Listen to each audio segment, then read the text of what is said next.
Hello. So, how are you guys this morning?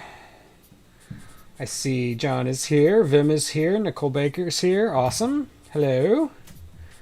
Um, you get to listen to the 2 empty halves of coconut. Okay, let's see. John has already asked me a question. 30-year. Okay, John asks, with your 30-year line of demarcation of a sci-fi film to age into potential classic status, what are you most looking forward to in 2023 when so many big pictures enter the fray? Mostly just setting the record straight about how much I love Jurassic Park and how important a movie it was. Because when I did my every year movie, I didn't list it for 1993, and a lot of people got mad. But yes, I also want to talk about Demolition Man, Baked Bean. Hi, how's it going? Nice to see you again. Okay, I'm going to go ahead and pull up some questions that people asked ahead of time. Let's see. There we go. So this is just to get us started, or at least to get me started, me all warmed up. Okay, so Randall asks, what is an otherwise well-liked or loved movie that you take the opposite side on? I haven't actually given any thought to these questions ahead of time, so I gotta think for a second. I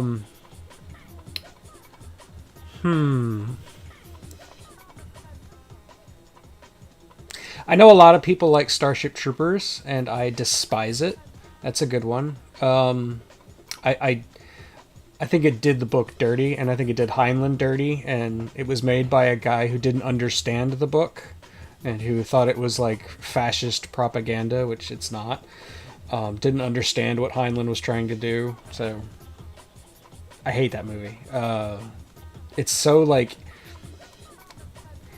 It's so... I mean, it's Verhoeven, who's really good at satire. But I just think, like, the target of his satire here didn't work for me. It felt too mean-spirited, I guess. I don't know. Okay, and Randall's wife asks, what is your favorite movie that the universe said no to, but that somehow was still made? Well, I mean, it's an easy answer, but The Island of Dr. Moreau, the 97 version. Marlon Brando, Val Kilmer. That was a train wreck of a film that the universe kept trying to stop from happening. But I'm glad it still happened. I'm in a minority, but I actually still like the movie. It's a mess, but I like it. But even more, I love the behind-the-scenes stuff, the stories behind it. That documentary about the director, who's the original director, Richard Stanley, who got kicked off the film and wandered off into the Australian outback and did a lot of drugs. And yeah, it's just a crazy story. Gorgon asks 3 questions. Gorgon somehow got most of the questions here, but he or she, I'm not really sure, is one of my Discord. These 2 blue questions are from my Discord. So, Gorgon asks, what's your favorite sci-fi book adaptation that surpasses the original source material? Ooh, that's a tough one. It's got to be a sci-fi book. Let's see. Ooh, getting a lot of sun. Hold on a second. I'm going to close the blinds a little bit better.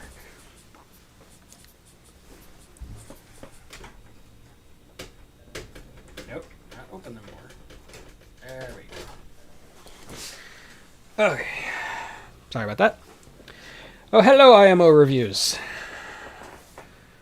Oh, thank you. Yes, yesterday was my 17th wedding anniversary, and that's furniture.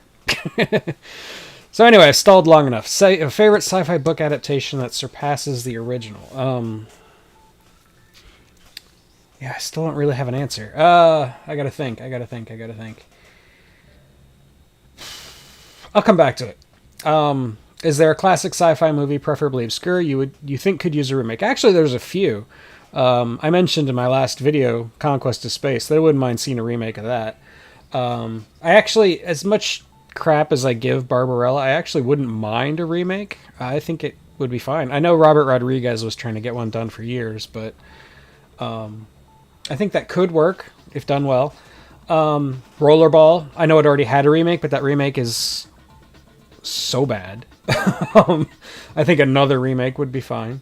if they did it right, and it wasn't such a. The universe tried to say no to that movie too. The director, whose name is escaping me at the moment, John McTiernan. Yeah, he went to jail, like for that movie, or not for that movie, although he probably should have. It was right after that movie he went to jail.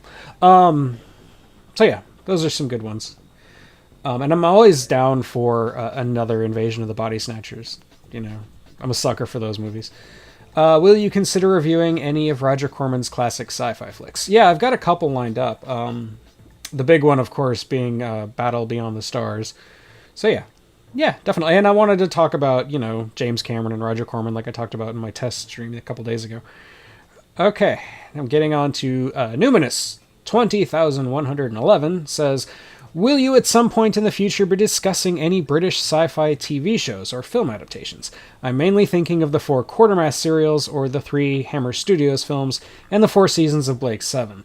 Okay, I do have the British version of Hitchhiker's Guide to the Galaxy that I'm going to do pretty soon. I'm not sure exactly when, but it's definitely in my queue. And I'm curious about Blake 7. I haven't actually seen it before, but I'm really curious about it. I know I mentioned it in one of my videos. I don't remember which one. It wasn't that long ago. But yeah, I definitely want to get there. And there's other stuff I wanted to do. Yeah, I'm not opposed to doing TV shows. I mean, I've done a few like limited series here and there. I did like The Day of the Triffids, and I did V. So I mean, like in terms of British things, yeah. I actually really dig British TV and British film.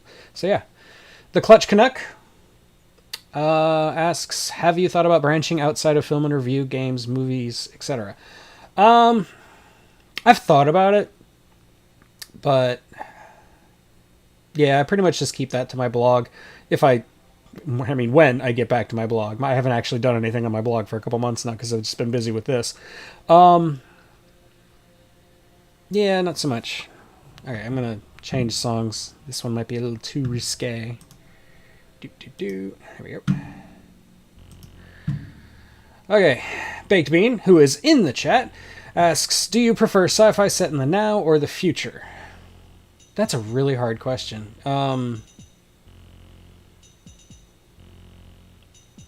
I think I like the future stuff. I think it entertains me more.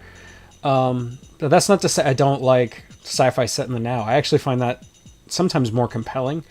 A lot less prone to falling into dystopia traps, which, like, I love a good dystopia, but not every sci-fi story set in the future has to be a dystopia, you know?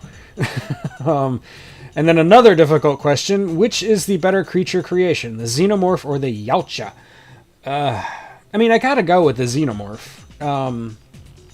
Just because. It's the more... I mean, they're both really iconic, but I feel like the xenomorph is more ingrained in our culture than the Predator. So, that's gonna be my answer. Also, I mean, as much as I like the Predator movies, I still feel like the Alien movies are better. Sorry. Okay, Nicole Baker, who I think is also in the chat, asks, what is your least favorite video or arcade game based on a sci-fi film? As for my favorite, I think it was 97, 98. There was a video game based off of Blade Runner. And there's actually like a remastered version that came out on the PC a year or two ago. I haven't played it yet. And that's really, really good. There's also the Dune game. I think it was Dune 2, I think. I don't remember which one I played, but there was one that was really good. And it was another old PC game. As for like more recent stuff, I gotta think for a second. Hold on, I gotta...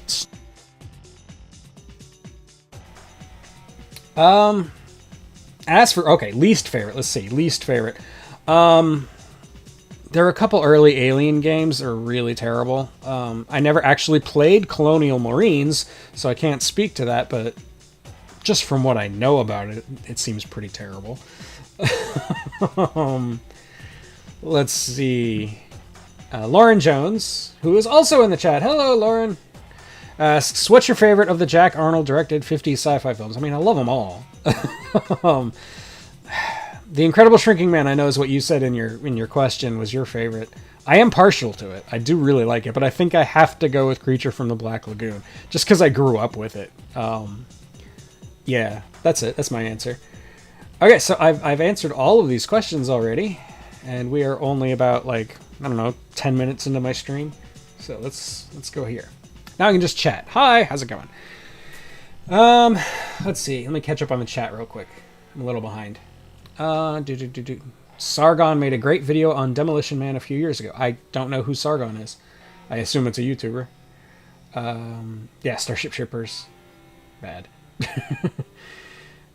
Vim used to watch Blake 7. It's kind of anti-Star Trek. That sounds interesting. I like things that are kind of anti-other things. Like, I really want to get down and do a review of Solaris, which is kind of like the anti-2001. It was specifically made by the director, whose name is escaping me. As a film nerd, that's really embarrassing. I can't remember the name of the director of Solaris. Yeah, it was made specifically because he didn't appreciate 2001, let's say. If you like British TV, there's a great noir from a decade ago called The Shadow Line that's worth a watch.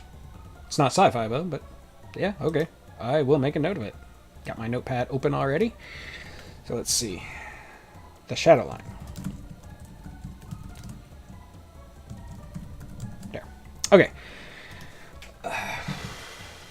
Are alternate history stories sci-fi in your opinion? A.M.A, they can be, but not always. Yeah, I think they can be, but not always. You're right. They're in that weird place. I mean, it's all under the umbrella of speculative fiction, if you want to sound all pretentious and academic about it. It's like, it's sometimes those lines get really fuzzy. Like, is it fantasy? Is it science fiction? Is it magical realism? Like, those definitions get kind of tricky. But yeah, I think they can be. And, one of my favorite alternate histories is by Philip K. Dick, and that's Man in the High Castle. So yeah, and that doesn't feel like sci-fi, but it was written by Philip K. Dick, who was a sci-fi god, so... Question from John. How do you decide when it's time to review a film? Does salience to current events factor in? It has in the past, a couple of times. I have done that a few times. Like when I did Conquest of the Planet of the Apes. I tried to make that timely.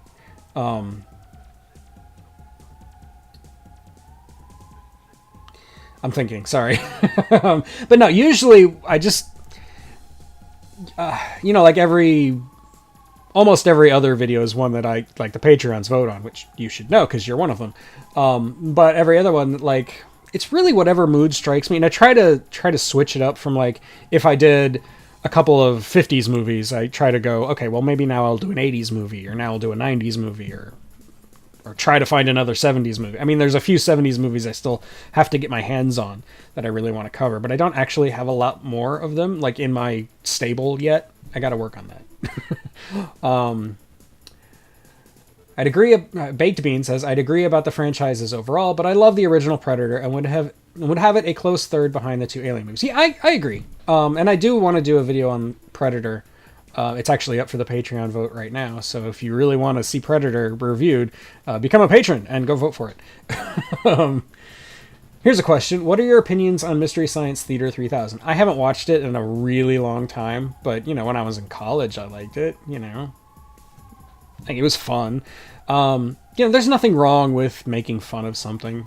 I don't feel like that is necessarily mean-spirited, and sometimes it's fun to just go with it. And there are movies that definitely deserve that treatment, like Manos Hands of Fate, which I think everybody can agree is one of the best Mystery Science Theater 3000 episodes. Vim corrects me, or doesn't really correct me, but makes up for my deficient memory and tells me that it's Andrei, I'll say, because I'm American, Tarkovsky directed Solaris. That's right, Tarkovsky. He directed a lot of other movies too, but yeah, Solaris is the one that's at forefront on my mind right now. A.M.A says, my favorite British comedy has to be Peep Show, but I don't know if it's well known in the States. Yeah, I've never heard of it. Baked Bean, what's your favorite sci-fi comedy? Okay. I got a few. Spaceballs is obviously, yeah, Spaceballs. Rocky Horror Picture Show. I got more. I know I do. Galaxy Quest, that's another one of those instances where it's fine to make fun of something. Like, you can make fun of Star Trek. I'm a huge Trekkie, and I'm not going to be offended by that. I think Galaxy Quest is one of the best Star Trek movies. Oh, cool. Clutch Connect is doing a compilation of MST3K. Good for you. Martial Arts Film Freak, have you seen North Korea's Godzilla ripoff? No, but I've seen Brandon Tenold's review of it. So, like, I mean, I would love to see more of it, because that's just silly. North Korea ripoffs are fantastic. They're so bad. Grape, Ape, or Die, nice name, says, what were your favorite science fiction TV shows? Wow. I mean, Star Trek, like I just mentioned. I'm a huge Trekkie. And no, I don't call myself a Trekker. I'm still a Trekkie.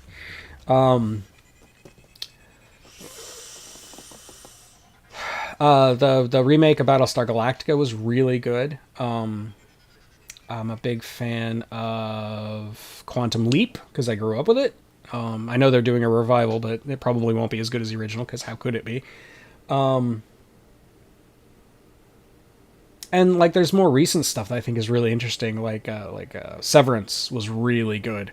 That kind of surprised me. So, yeah, I mean, I have a lot of favorite sci-fi TV shows. I mean, there's a lot of good ones. And Foundation, obviously.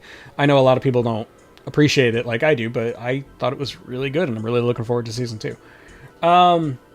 John asks, is Dr. Strangelove sci-fi? I've thought about that. His original version, like Kubrick's original plan for Strangelove, would be considered science fiction, because it was supposed to be a record that aliens found from the human race, kind of amused to death. But he ultimately decided against doing that. So because that's not actually in the movie, I'm going to say no, it's not sci-fi. I think it's just straight up satire. Nicole Baker, how do you do research for your videos? Okay, that's a long answer. Because that's most of my process is actually the research. Like, that's the hardest part. But I enjoy it. I love it. Well, you start with, I start with just the special features. If I've got a copy that's got like audio, or it's got like audio commentaries or little making of videos, stuff like that. Hold on. Sorry. Should get some Flonase or something. So yeah, I start there and I make notes. But I try really hard not to just regurgitate what I learned from there. Because also, when you're dealing with special features like that, it's a very biased point of view. Like, you're not usually going to get a lot of the dramatic behind the scenes information from that, because a lot of that's just kept out. Usually there's a lot of, I loved working with this director. No, that actor was great. There's a lot of special features that kind of get annoying with that. So then I start with Wikipedia, read Wikipedia, see what it has to say. And then I've got a couple of other sources I go to. AFI's got a good list. And, there's just a few other websites I go to, and I check those out. And then I start going deeper into my Google Mojo. And I start finding articles, old articles, new articles, try to find as much information as I possibly can. And then I decide what information I want to keep, what information I want to discard, what information is reliable, what information might as well be on the IMDb trivia page. Because, trust me, I've learned very, very vividly how awfully bad IMDb trivia page can be. Because anybody can just say anything on there. So don't trust that. I decide what's reliable, what's not reliable, what's interesting, what's not interesting, by my own standards. And and I go with that. And then I've got like this really long list of notes, and then I have to translate that into my script. So that's my process. Wow. So, hi Sammy, what's up? Vim said there's an 80s show called Otherworld that I liked. I remember Otherworld. It's been a while. Martial Arts Film Freak. On the topic of Star Trek that's not Star Trek, have you seen Orville? It's genuinely fantastic sci-fi that takes itself very seriously with some jokes spliced in. I haven't actually seen it. I've been meaning to, because a lot of people have told me it's good. Hold on, I'm going to turn the music down a little bit. It's kind of getting in my ears. Okay, The Clutch Canuck. Twilight Zone. Didn't you say Occurrence of Owl Creek was your favorite? Yeah, but that's a technicality because it's not really a Twilight Zone episode. It was a short film that they decided to turn into a Twilight Zone episode. But yeah, it is my favorite. I love it. But I've got others. Let's see, Batty Bat Firebrand, you made it. I wasn't sure. I don't actually have Discord open, so this is your only way to talk to me. I remember the Outer Limits. Favorites are the episodes Tribunal and Gettysburg. I don't actually remember the Outer Limits very well. That's one of the reasons why I'm starting with that when I start doing my TV reviews, which it could happen in a couple weeks. It could take a couple months. I don't really know when it's going to start. But yeah. If you've seen it, or Baked Bean asks, if you've seen it, what do you think about Dark Fate? I'm very conflicted about Dark Fate. There's things I like about it and things I despise about it. I like the augmented human character. I can't remember her name off the top of my head because I only saw the movie once. I thought she was really good, and I loved the actress. I thought she did a great job. I thought Arnold was actually good. Like, I didn't expect to like him, but in this movie, because he's an old man at this point. It just seems kind of weird for him to be a Terminator yet again. But I liked it. I liked the treatment of him. I was okay with the general plot. Like, it didn't bother me too much that this is basically another reboot. But I didn't like how they characterized Sarah Connor. I feel like they undid a lot of her character development from T2. And I didn't like that the movie just straight up opens with killing John Connor. That just, it rubbed me the wrong way, and it's not the right foot to get off on. See, I have issues with it, and I thought the special effects were a little iffy. Like, there were some times where it was really good, and there were some times where it wasn't. But as a Terminator movie, you know, it's better than the last one. It's better than Genesis. So, you know. Okay, let's see. I think I've lost track. Okay, I may have missed a few, and I don't know how to scroll back up on this. Oh, there we go. I got it. Strangelove, Otherworld, Star Trek. The Clutch Canuck asks, The Man Who Was Never Born is my favorite Outer Limits episode, but I've seen less than half the episodes. Okay, I'll keep my eye open for that one. A.M.A. asks, do you like sports movies? If so, what would be your favorite? Yeah, I do like sports movies. My favorite would probably be Miracle. You know, the about the 1980 Olympic hockey team. I thought that was a really good sports movie. I also like The Replacements. It's a guilty pleasure of mine. The Field of Dreams, of course. What guy doesn't like Field of Dreams? Yeah, I like sports movies. Sure. Grape, Ape, or Die says, have you looked into the YouTube channel Dust? And if so, what are your thoughts? No, I haven't. I will put that on my notes. Dust. YouTube channel. Okay. Sammy, are any sci-fi remakes you think are better than the original? Yeah. I do think the 1978 version of Invasion of the Body Snatchers is better than the original, as much as I love the original. And similarly, I think that John Carpenter's The Thing is better than 1951's The Thing from Another World, although a lot of sci-fi geeks like myself will say that's heresy.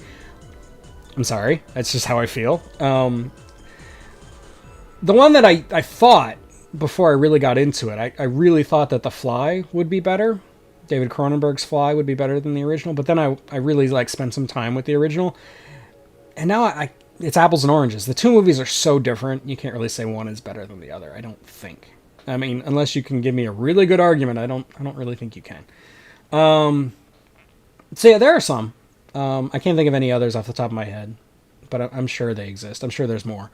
And if I gave it any more thought, I'm sure I could come up with some more. In terms of possibly covering TV shows, would you consider doing a top 10 of your favorite episodes? Yeah, sure.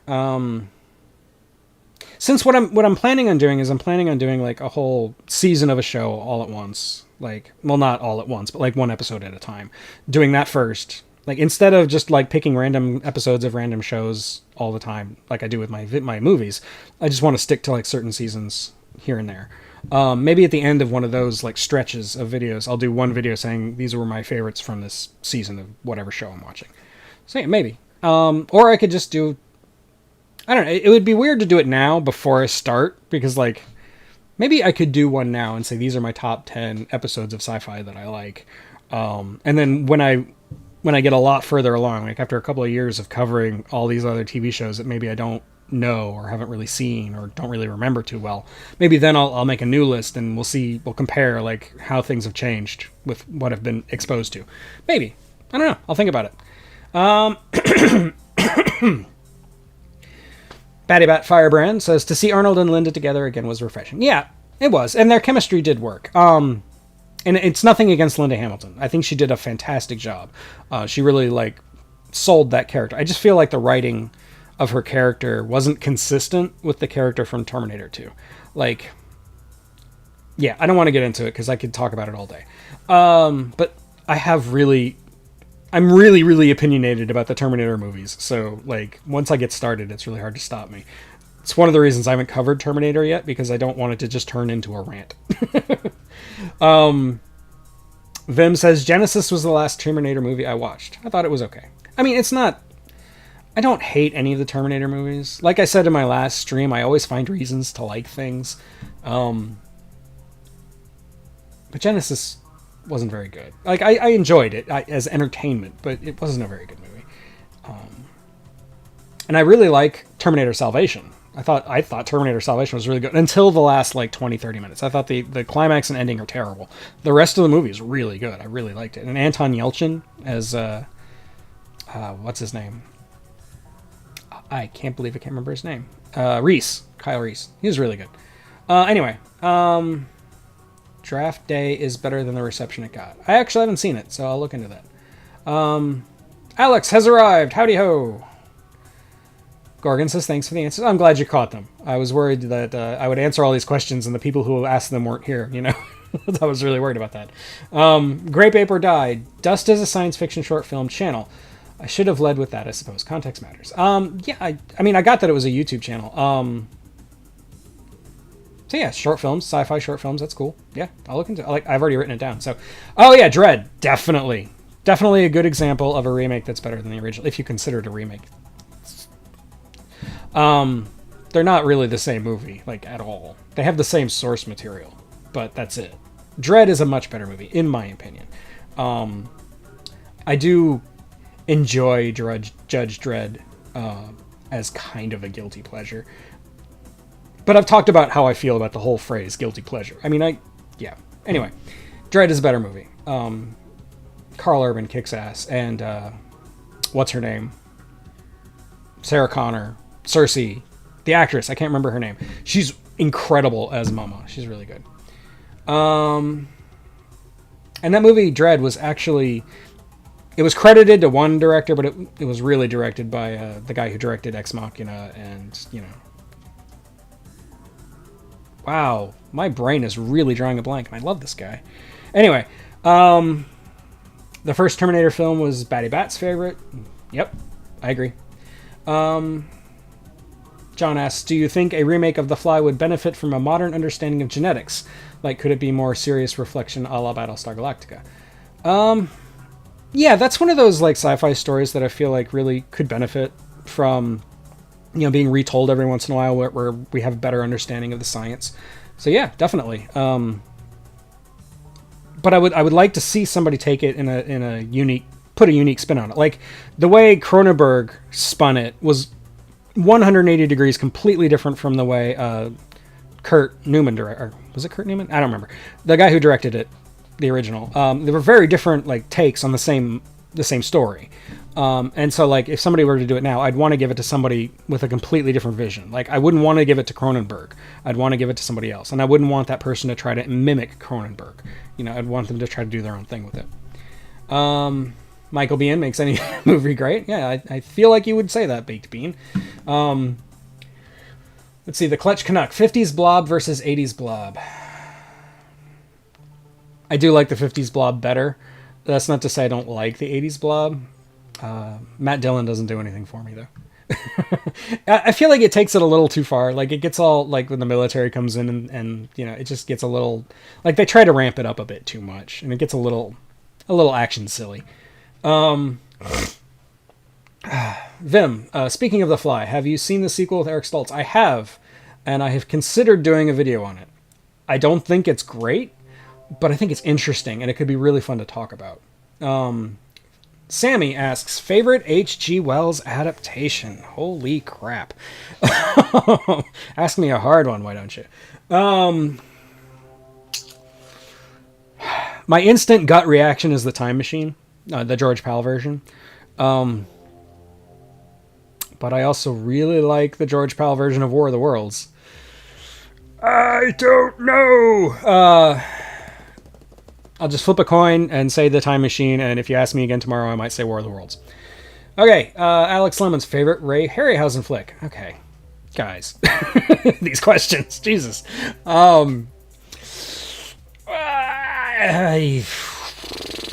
Clash of the Titans. And again, it's just because I grew up with it. But I do really, really like Clash of the Titans, and he is allowed to go just hog wild in that one. So yeah, Lena Headey, that's her name. Thank you. Yeah, I know. Gorgon says, shame it didn't perform well enough to have sequels, and I agree. And I know Carl Urban was pushing it and pushing it and pushing it, and he's even like been trying to push that. There was a TV show they were going to make called Mega City 1, but it wasn't specifically about Dredd, but Dredd would be in it like occasionally. It was more like the comics where it was like a mixture of stories. But last I heard of that was like 2 years ago. I don't think it's going to happen. Thrash made it. Happy Father's Day. Hold on, I'm trying to scroll back and it doesn't like it when I do that. Makes me mad, or it makes it mad. The law. You gotta like make your mouth do law. I am the law. Yeah, you got to do that. That's how you do it. And yeah, Carl Urban can't do that. So that's one thing Sly has on him.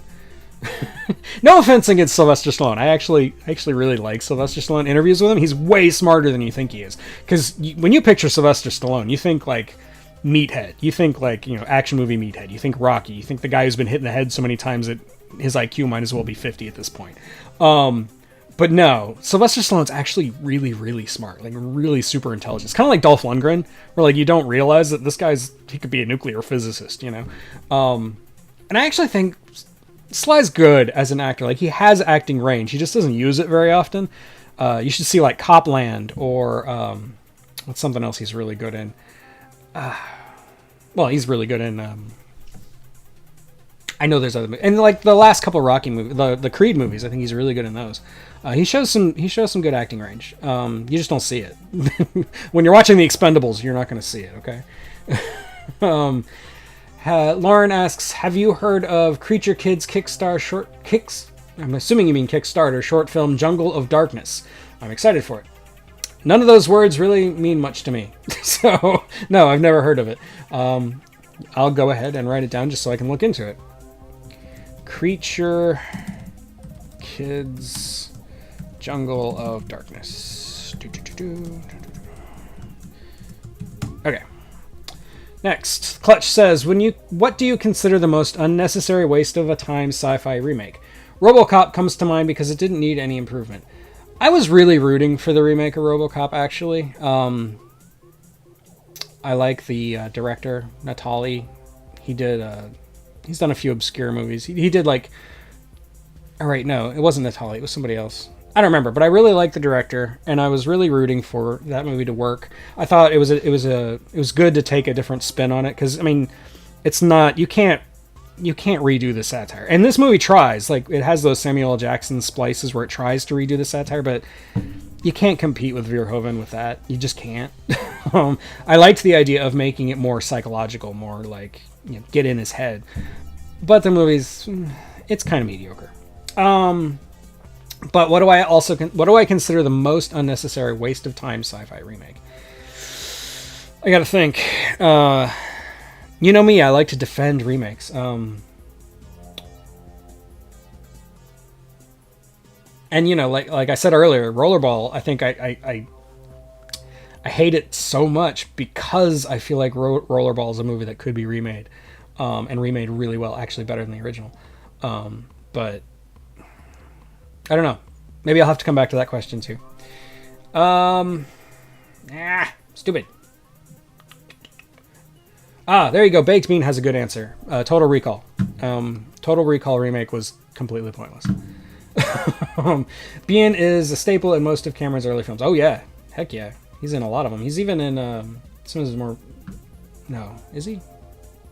Oh, no, I'm thinking... never mind. You don't want to know where my brain went. My brain went in a weird place. A.M.A asks, yes, or says, yes, Dredd is so underappreciated. Lena Headey is the name of you're looking for. One of my celebrity crushes. Mine too. I love her so much. She's great. Let's see, John. Kevin Dillon, not Matt Dillon. Oh, you're right. You're right. Kevin Dillon, not Matt Dillon. I do get those names confused because they're so similar. Matt, Kevin. Kevin! How would you remake Creature from the Black Lagoon? Asks Alex. Well, for one, I would update the science for sure, because the science is very like 1950s understanding of science. I don't think you need to lean into the environmentalism. I feel like it's already there. And if you try to lean into it too hard, you'll wind up with a Day the Earth Stood Still kind of situation. Also, there you go. There's my answer to that earlier question about pointless remakes. The Day the Earth Stood Still. Easily the most pointless remake, and probably the worst remake. Even worse than Rollerball. And Rollerball is bad. Yeah. Anyway. I got sidetracked there. How would I remake Creature from Black Lagoon? Okay, like I said, you don't really have to lean too heavily into the environmentalism. I think you lean into the science. And you see where it takes you. I think that's it. And you definitely make it a horror movie. You don't try to make it cutesy. Don't try to make it quippy. Don't try to do what they did with The Mummy with Tom Cruise. Don't try to marvel it up. Just try to make them a horror movie, you know? Vim, I liked the 2002 remake of The Time Machine. I don't hate it. There's things I really like about it, but I do feel like it could have been better. I don't want to get into too much detail because again I could get really easily sidetracked, and I'm already backed up here. Of all the time travel movies, which one seems the most realistic? Primer, easily. Like that's the one where like it seems so down to earth, so grounded, and then things spiral out of control almost immediately. And it's great. I love it. And you have to watch it like 20 times to understand what the hell's going on. But that's in a good way, not like in a... There's other movies that do that, but don't do it very well. But I feel like Primer does it perfectly. You really can suss it out. Lauren Jones, complete reimagining seems the best way to go for remakes, such as The New Invisible Man having a very different tone from the original series of films. Agreed 1000%. And I was very skeptical of the Invisible Man remake, because I heard it was going to be about like domestic abuse, and I'm like, what the hell is this? You know, because in my brain I'm still thinking, you know, Claude Rains, you know, hamming it up as the Invisible Man, and that's not the direction they went in, and I'm really glad they didn't go in that direction. That movie has taught me to trust Lee Winnell a little bit. I think he might be something special. I know he's been around for a while, and he's made other movies. He started the whole Saw thing. He also did Upgrade, which is really good. But yeah, no, complete reimagining. It's definitely better that way. Don't try to remake it. Don't try to remake Creature from the Black Lagoon by like having the same story and the same characters. Don't do that. Do something different. Maybe even have the Black Lagoon somewhere else or something. I mean, there's ways to approach the material where you don't feel beholden to canon, and don't try to be cute. Don't try to reference the original like 50 times. Don't do that. Just make a story that works based on the idea of the original, but not the structure of the original, if that makes sense. If they ever do a remake of Earth versus the Flying Saucers, I'd love to see them use Ray's original design for the aliens. Yeah, that would be fun. I don't know if you can remake that though. Like, I love that movie, but it is such a product of the 1950s. I really have a hard time reimagining that for the modern day. I think the closest you would get would be like, it's not even modern anymore, but like modern Mars Attacks. Anyway, I watched Sinbad yesterday, says Baked Bean. The Snake Lady scene at the start looks so great still. The effects, the ending, and the practical effects. Yeah.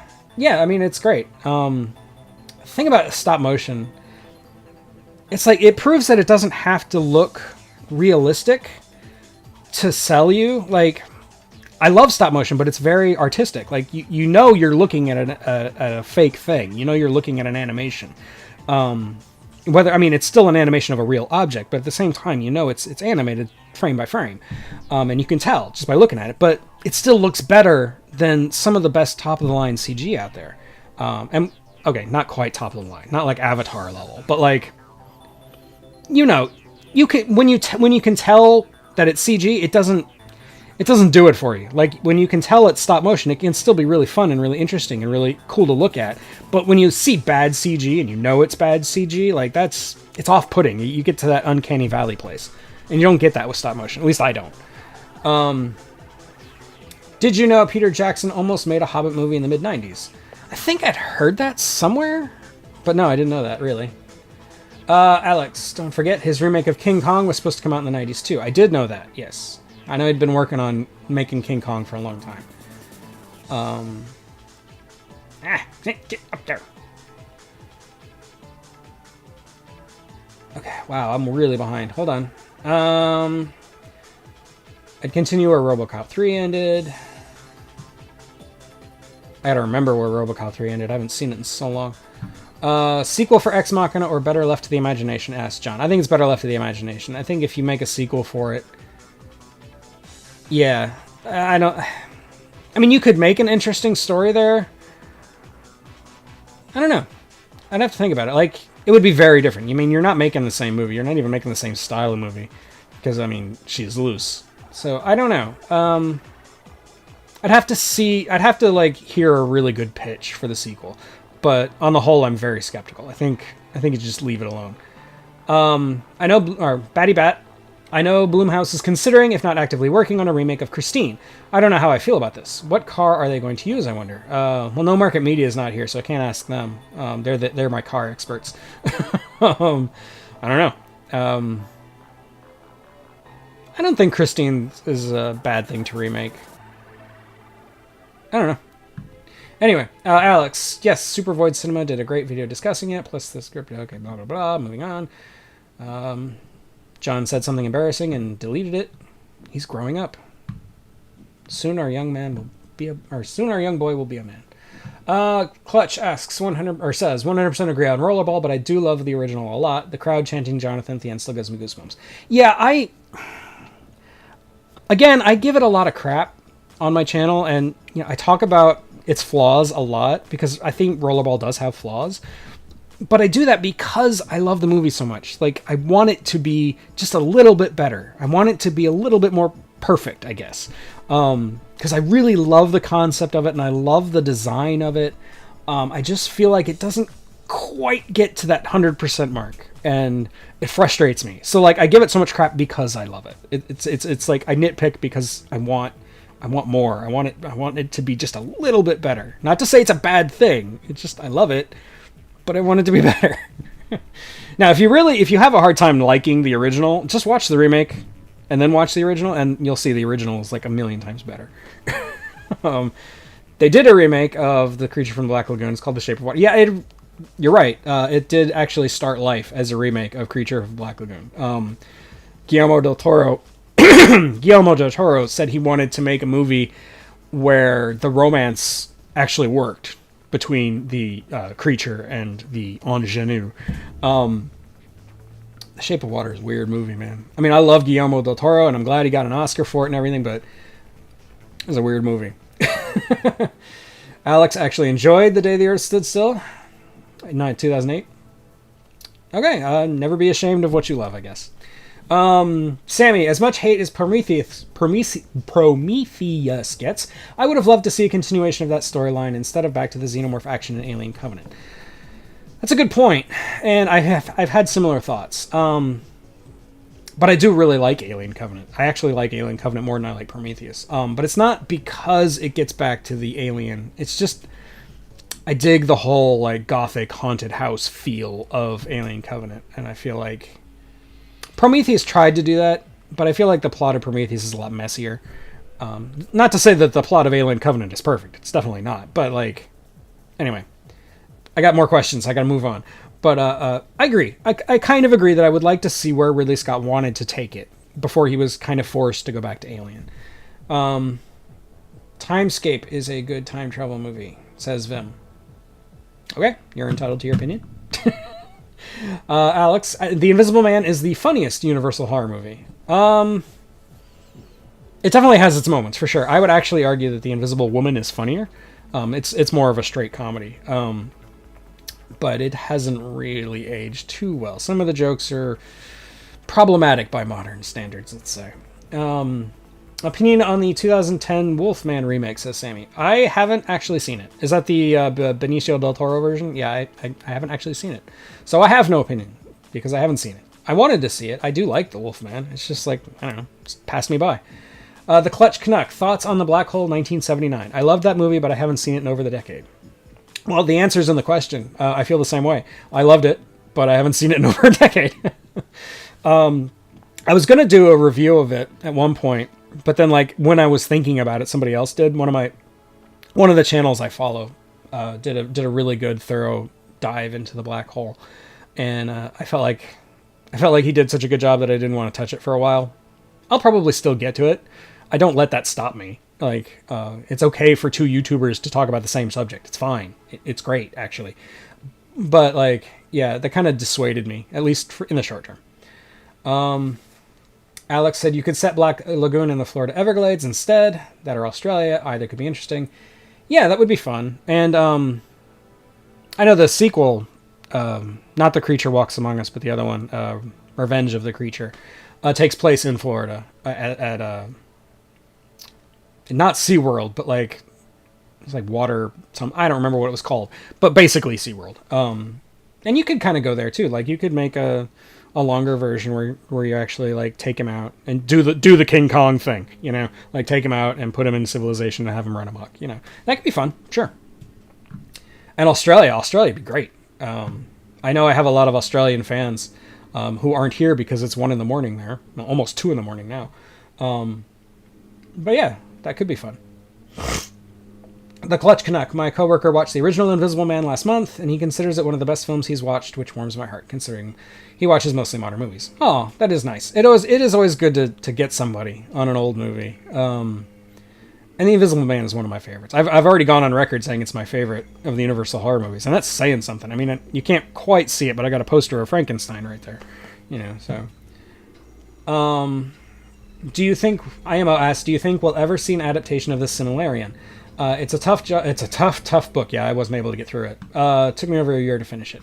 I think we might. It's going to depend on a few things. Like, if we might see it sooner than later if the Lord of the Rings TV show works out. But if the Lord of the Rings TV show fails, which it kind of looks like it's going to, we probably won't see it anytime soon. But I think eventually somebody will tackle it. When you say this is unadaptable and unfilmable, filmmakers consider that a challenge. And somebody's going to be like, I have to step up to the plate and I have to do this. I have to prove them wrong, you know? That's what Terry Gilliam did with Fear and Loathing, you know, because people have been saying for years you couldn't make a movie out of Fear and Loathing in Las Vegas. And he's like, okay, I'll do it. What do you think of the monster houses at Universal Halloween Horror Nights the last couple of years? Seems like a good way to keep the series' legacy alive with young adults. Yeah, I mean, I like it. I went to... spoiler alert. I mean, not spoiler alert. I don't know why I would say that. Behind the scenes, I actually was born in Florida and actually lived in Orlando for a really long time, and I would go to Halloween Horror Nights. I even worked at Universal for a while. And I think, I did. I worked at one of the Halloween Horror Nights. I fully support that. I love that they use their horror properties that way, and yeah, keep the legacy alive. Yeah, definitely. I don't know what they've done the last couple of years because I don't live in Florida anymore.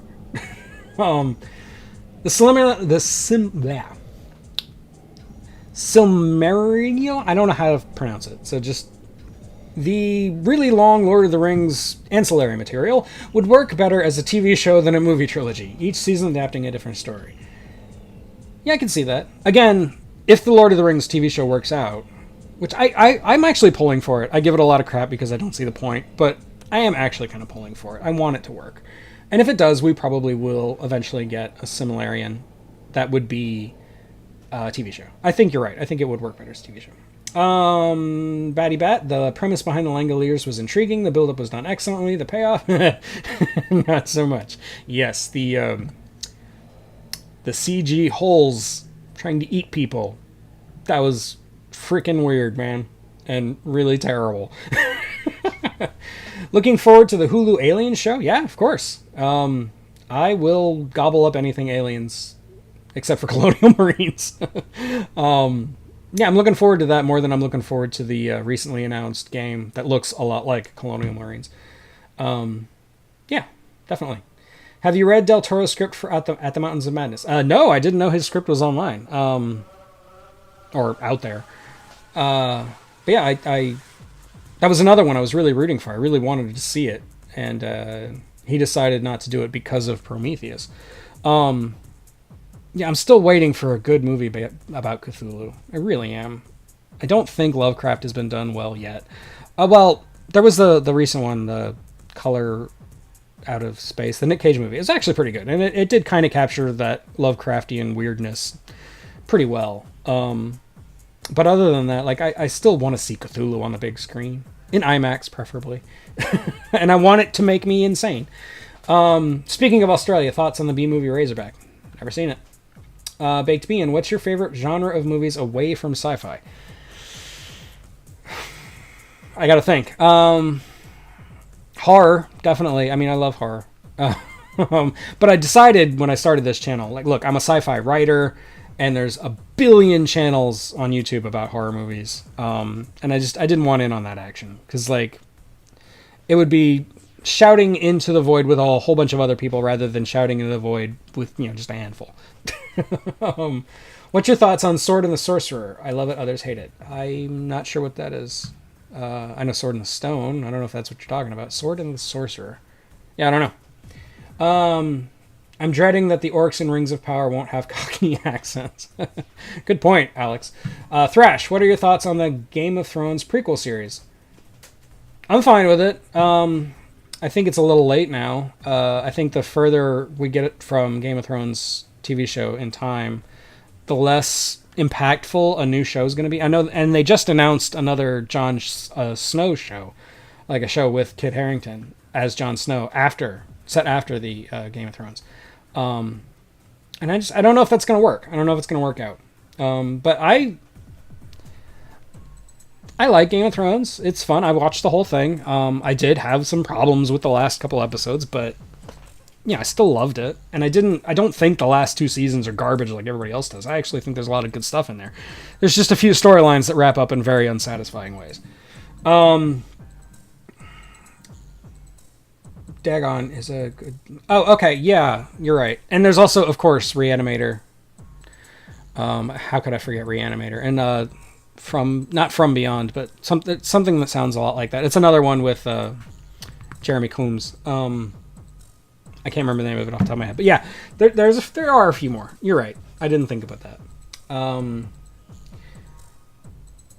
In the Mouth of Madness. That's pretty close. That's Clive Barker trying to do H.P. Lovecraft, which is fitting because Clive Barker is the closest modern analog to H.P. Lovecraft. I mean, he's H.P. Lovecraft without the racism.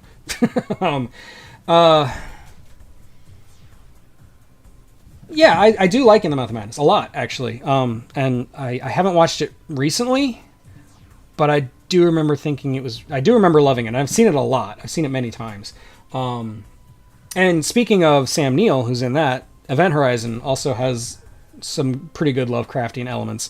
I really wish I could see the extended version of Event Horizon, but I don't think it exists. Dagon has that face carving scene. Oh, yeah. Ugh. Yeah. Cthulhu did appear in the ending of Kristen Stewart Underwater. Really? Like, that movie where it's just like an underwater base that's collapsing for some reason? Like, Wow, I didn't know Cthulhu would be in that. That's great. Now I want to see it. And for the record, I have nothing against Kristen Stewart. I actually think she's a good actress. I just, she's just known for Twilight, and Twilight's garbage. But, if Robert Pattinson can get a revival, I think Kristen Stewart can too, because I do think she's a good actress.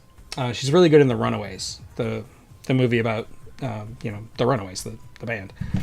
She plays Joan Jett, I think. Yeah. Do you have any advice for Dennis V when he tackles Rama? Just do it. That's my advice. Just freaking do it. Don't try to wrap it up. Don't try to put a bow on it. Don't keep the mystery alive. That's what makes that book so good, is it's about the mystery of discovery, and it's about, the unknowable. And I think you need to keep that. And I know Hollywood and the studio is going to pressure you incessantly about not doing that. They're going to want a resolution. They're going to want you to wrap it up in a tight, nice little bow. Don't do it. Resist it with all your power. That's my advice. Necronomicon stars Coombs as Lovecraft. There's a movie called Necronomicon? I have no idea. Okay. Speaking of Necronomicon, Alex asks, what did you think... Did you know there's an Evil Dead Xena Warrior Princess crossover comic? That doesn't surprise me, man. I mean, I saw the Archie meets the Predator comic, and nothing surprises me anymore when it comes to crossovers. Color Out of Space. That's the movie I was trying to think of earlier. Yeah, I have seen it, and it's actually really good. It's really weird, and I love that. I love that it goes all in on the weird. It's a good movie. And Nick Cage is perfect casting for that kind of movie, Thrash. I didn't get to see the last adaptation of The Color Out of Space. Was it any good? Yes, it was. It was good. If you're not a fan of Lovecraft and you're not a fan of Nick Cage, you're gonna hate it. But if that sounds good to you, trust me, you'll like it. If you're interested in it, you'll probably like it. It's really good. Wow, I actually caught the end of the comments. Crazy. Yeah. Gorgon just answered my question. Yeah. The original footage of Event Horizon was found in a salt mine in Transylvania, but was too busted to fix. Aww. You just brought down my whole day with that information. No.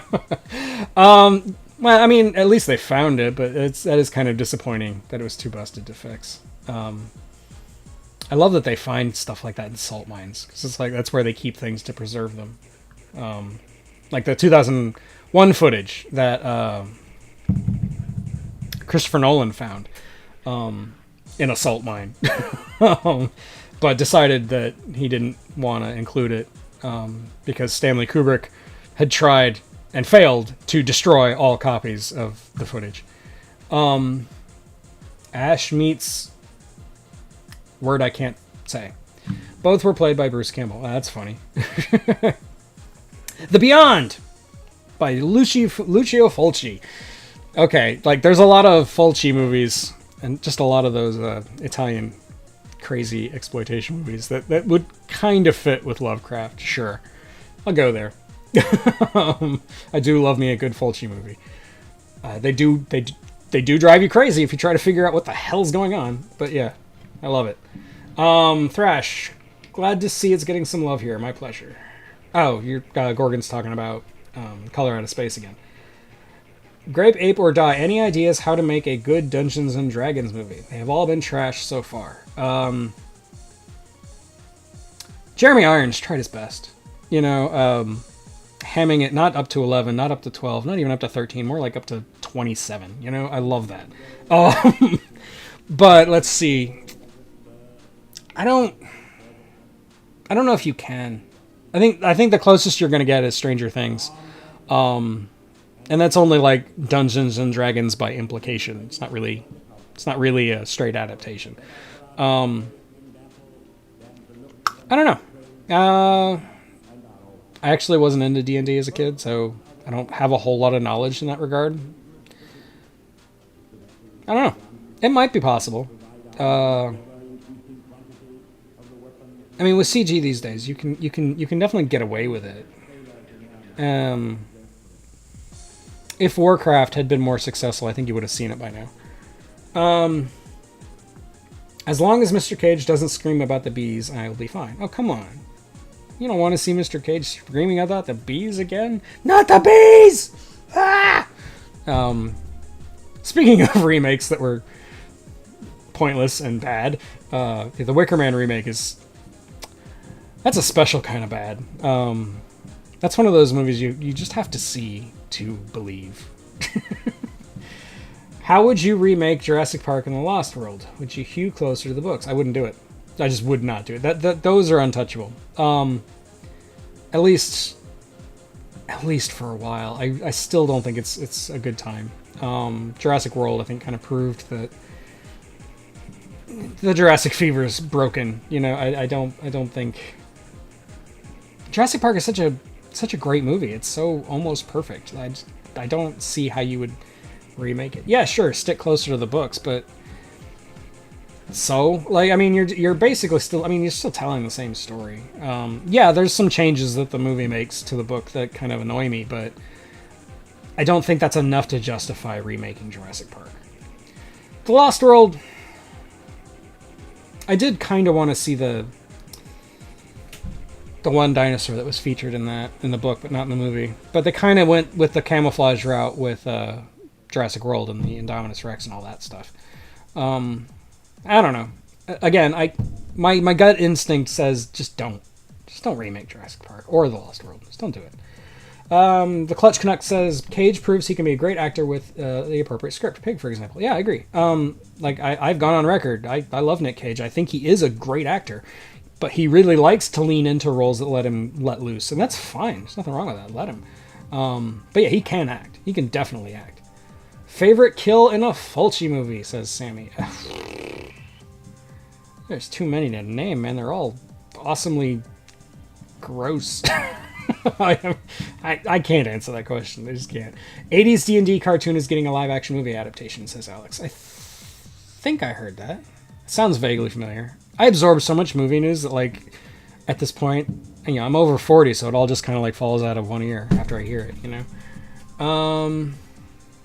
I liked Knowing with Cage. Okay. You're entitled to your opinion again, Vin.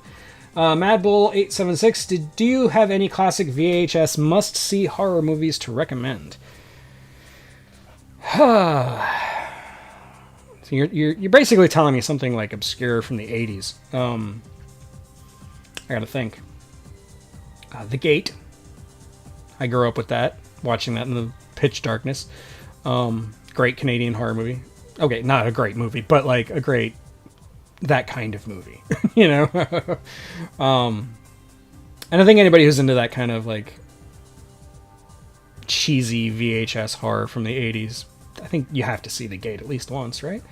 The Phantasm movies, which also kind of get sci-fi. I mean, we're dealing with parallel universes and stuff, so I could technically cover that. Baked Bean says, what concept from a sci-fi movie or novel has made you think most? What concept from a sci-fi movie or novel has made you think the most?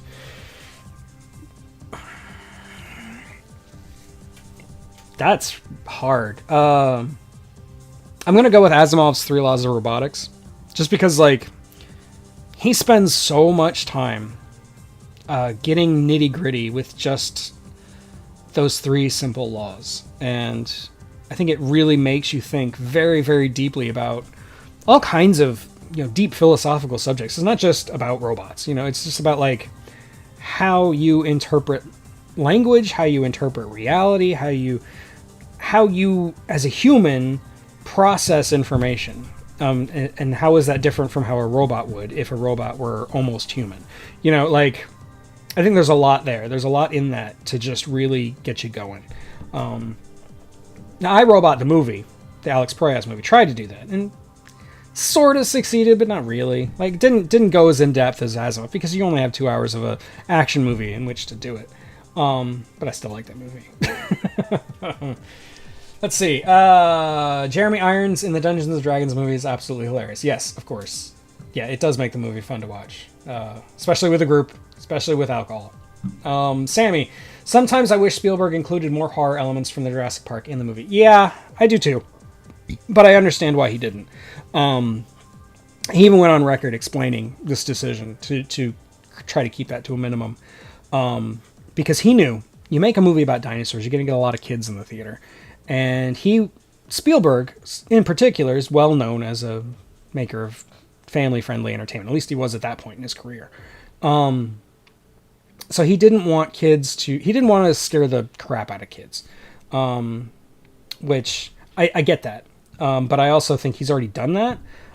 That scene of E.T. dying and coming back to life has traumatized the hell out of me for my entire life. So get over it, Spielberg. Yeah, I mean, kids can take a lot more horror than people think. I mean, most kids. Not all kids. Not every kid is the same. Like, my kid got scared by Ghostbusters, but, I watched Alien when I was 9. And it scared the crap out of me. But still, I got over it. Let's see. Those locusts were so out of place. There's actually plenty of actual prehistoric anthropods they could have used. I'm not really sure what you're talking about. Okay. Favorite cryptoid local legend besides Bigfoot, Mothman, or Loch Ness Monster? The chupacabra. It's fun to say. It's fun to explain. And it's fun to define. The chupacabra. And I love that every once in a while you get like a diseased, mutated coyote or something out in the wherever, out in the desert usually. And, somebody comes along, shaves it, and says, "I found the chupacabra!" I love that stuff. Gorgon says, I'm recently reading this weird-ass novel called House of Leaves. Well, you sold me a weird-ass novel, I'm down. It's blowing my mind. Can't pigeonhole it in any specific genre, but definitely been giving me sci-fi vibes so far. Well, let me know how that goes. I wish Crichton included a plesiosaur in The Lost World. Huh. Okay. Yeah, I think Crichton was trying to avoid underwater dinosaurs because it was too easy for them to escape an island. Even though the whole point of Jurassic Park is they were already escaping the island. Let's see. Have you seen Loch Ness with Ted Danson? I have not. Demons, 1985 by Lamberto Bava. That's another one right up there with Lucio Fulva, man. Yeah. Or Fulci. I don't know why I said Fulva. There's some weird Freudian reason for that, I'm sure. Thoughts on the Dan Curtis Dracula movie from the 70s? Dan Curtis. Which one is that? I'm not sure which one that is. Hold on. I'm not sure who Dan Curtis is. Let me look it up. I know I've probably seen it because I've seen a lot of Dracula movies. Oh, yeah. Okay. Just looking at him. He is familiar. I don't think I've seen it in a while, so I can't really talk intelligently about it. Sorry. Baked being particularly prescient now that the recent sentience news about the recent sentience, the Google story about the guy from Google who says that he has a AI on his hands, a sentient AI on his hands.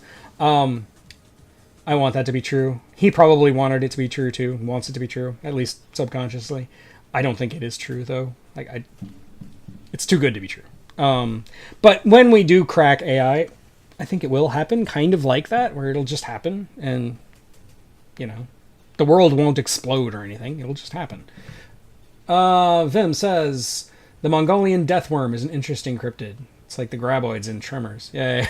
Or the, what's it called? The Alaskan bullworm from SpongeBob? Yeah. On the subject of cryptids, does a movie or book about cryptids count as science fiction or fantasy, or does it depend on how the story is told? This is Nicole asking. I think it counts as science fiction. I do think pseudoscience counts. Even though, like, in real life, I'm very impatient about pseudoscience. As a fictional thing, go for it. Have fun. I love it. So, yeah, and that's why I've got Harry and the Hendersons lined up. I'm going to do I'm going to do a video about that one of these days. I was talking about the locust from Dominion. Oh, okay. I haven't actually seen Dominion yet, so that's why I didn't know what you were talking about. I'll see it eventually, but it's just not a high priority for me. I kind of checked out after the last one. Loveland Frogman from Ohio and the Fresno Nightcrawlers have always been cool to me. Okay. Sammy, then there's George Romero, who made kids cry in 1968 with Night of the Living Dead, considering all ages could attend the movie. Yeah, that's a good point. I mean, that movie's laughable now, in terms of the effects and everything. I mean, it's still got the mood. It's still got a really good mood. But in 1968, man, that must have terrified kids. You know what really scared me as a kid? Well, there's two things I like to talk about when I talk about things that scared me as a kid. There's a scene in Superman 3 where people are getting, like, basically assimilated to this, like, Borg machine. And that gave me nightmares, man. So many nightmares. Also, the owl from Secret of Nim. There's a lot of Don Bluth stuff that is a bit intense for kids. But, you know, it was the 80s. Kids could take anything in the 80s, apparently. Let's see. If you could own a prop from a science fiction movie, which one would you choose? I gotta really think about that. I don't know. I'm thinking it'd probably be a model of a spaceship. Maybe the Sulaco. If I can't pronounce it, I can't have it, right? Yeah, I don't know. That's a tough question. It's a good one. Grape, Ape, or Die. Oh, I know. The Discovery from 2001. I would take a model of the Discovery. I know the one from 2001 was destroyed, but they remade it for 2010, and I think it's still around. I think they kept it. Any sci-fi rock songs you think make good movie premises? E.g. Iron Man, Set the Controls for the Heart of the Sun, 2112. Does 2112 really count? I mean, it's basically Anthem, right? Let's see. Sci-fi rock songs that you think make good movie premises. I don't know. I gotta give it some more thought. I can't think of anything off the top of my head, but I know there's got to be some. Maybe I'll get back to it. I know I've got a couple of questions I'm supposed to get back to, but I just don't want to sit here and think the whole time. I gotta keep talking. Can't have dead air, right? The Clutch Knuck asks, favorite movie soundtrack composer. Wow. Right now, the one that I listen to the most, the one that I have on my phone and listen to in the car and stuff, is the Tron Legacy soundtrack by Daft Punk. That's just a killer soundtrack. I also really like the Ghost in the Shell remake soundtrack. That's really good. You can't actually buy it. Like, it's not for sale. You have to, like, actually go and find the individual songs, and it's a pain in the ass. Well, let's see. My favorite composer, I'd probably still go with Goldsmith. Jerry Goldsmith, because he's just made so many good ones, and they're very different and diverse. Like, I do like, why can't I think of his name? Star Wars and every Steven Spielberg movie. That guy. I like him. I like him a lot, but all of his music kind of sounds the same. As much as I love the Jurassic Park theme and I love all the Star Wars themes, they do all kind of blend together after a while. And same with John Barry. I know my dad just rolled over in his grave a little bit when I said that, but I love John Barry's music, but it's all strings and piano, and just, it all kind of feels the same after a while. Let's see. How many kids were traumatized when their grandmas took them to see A Boy and His Dog, not realizing it was not a kid's flick? Yeah, it's like when my parents rented Watership Down, and I watched that. Yeah, that'll do a number on you. The Clutch Canuck. There's a Pink Floyd song called Comin' Number 51, Your Time Is Up, and that sounds like an amazing movie title. Yeah. I would see a movie based off of Ziggy Stardust and the Spiders from Mars. I would totally see that. I know Bowie's not around anymore, but I would still see it. 90s Night of the Living Dead is better. Can't beat Tony Todd with a shotgun. I haven't actually seen the 90s version of Night of the Living Dead, but I don't disagree with that second statement. You can't beat Tony Todd with a shotgun. You can't beat Tony Todd just being Tony Todd with his... Just being Tony Todd. Tony Todd is one of my favorite actors. Not very versatile, not very ranged, but man, has he got a killer voice. And he's just got a very, he's got a very intense presence. I like him as Worf's brother, and I like him as Candyman. He's really good. Yeah. Speaking of mood, Island of Lost Souls is still creepy as hell, even though it was made in the 30s. That's true. And I think, like I talked about in the last live stream, Island of Lost Souls is a special movie because it came out at just the right time, like right before the Hays Code took full effect. And it was in that moment where you had sound and you had filmmakers who were adept at using it because it had been around long enough, and you didn't have any kind of code restricting what you could do as a filmmaker, like what you could put on the screen. And so you could get away with almost anything, outside of, straight up nudity. You could basically get away with anything. And Island of Lost Souls really captured that moment and used it to its fullest extent. That's one of the reasons I love that movie. It's a good one.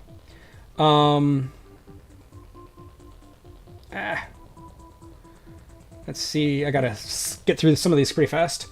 The Max would be an interesting character design to see realized in live action. It'd be weird looking, wouldn't it? Sammy says, I'd say Megadeth's Rust in Peace album has a good premise for album movies. Yeah.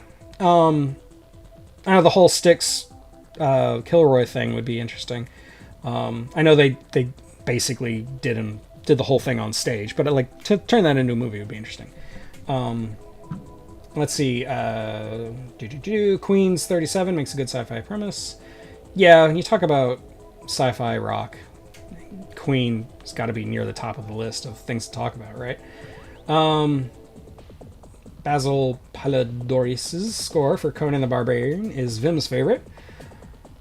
Yeah, it is good. I'm just trying to play it in my brain. I haven't heard it in a really long time, but yeah, from what I do remember it, so obviously it couldn't have been bad. Jerry Goldsmith's score for Seconds is underrated, creepy, and some beautiful orchestral work. It's the second reference to Seconds I've gotten recently. Alex Lemons, but for me, the creepy music when the ghouls are eating in the original made the movie better for me. Okay. Yeah, fair. If you were made Highlander, what would you do differently? You keep struggling to get it off the ground. The problem with Highlander is that there's more than one Highlander. like you have to basically ignore everything and just make the original story, and do it in your own way. You can't change the setting because you can change the modern day setting, but you can't change the past setting because the Highlands, that's where the title comes from. But I don't know. There can be only one. That's what I'll say. No, I'm not opposed to the Highlander remake idea. I think it could be fine. I'm not really sure how you would do it without just copying the original. The original is really good, and it's really hard to beat that. So yeah, I don't know. You can't beat Tony Todd with a shotgun. Should be on a t-shirt. I completely agree. I gotta talk to Raw and Unprepared about making merch. Unless you're Rutger Hauer with a shotgun. Or just, I think Rutger Hauer, I think the Hitcher. Yeah. Or, of course, Roy Batty. Vim, Highlander shouldn't be remade, unlike the sequel. I think the sequel should be unmade. But, again, that goes against my Annie Wilkes impulse. You can't ignore... If you're gonna continue a story, continue a story. Don't pick and choose what you like and what you don't like. Any more animated sci-fi videos, film videos planned for the future? Yeah, I've got another. Wow, my brain. I can't think of the name of the director of La Planète Sauvage, but his other movie, Gandahar. I've got that in the queue somewhere, and I want to do heavy metal. I've wanted to do heavy metal for 2 years now, so hopefully I'll get to it soon. I think I had one other one that I was thinking about, but I can't remember what it was off the top of my head. I got a couple. Yeah, I like doing animated movies. It's just there's not a whole lot of them to choose from. Alex, I enjoyed most of the Highlander TV show. I think there's more stories to be told. I do agree. You can tell more stories. I think the problem is that the original movie wrapped it up so well. He was the last Highlander. That was the whole point. And you can't continue from there. There's no I mean, you could tell a story from there, but you can't have a story where there's more Highlanders without time travel, which is where they eventually went. Anyway, but yeah, the TV show basically was telling stories.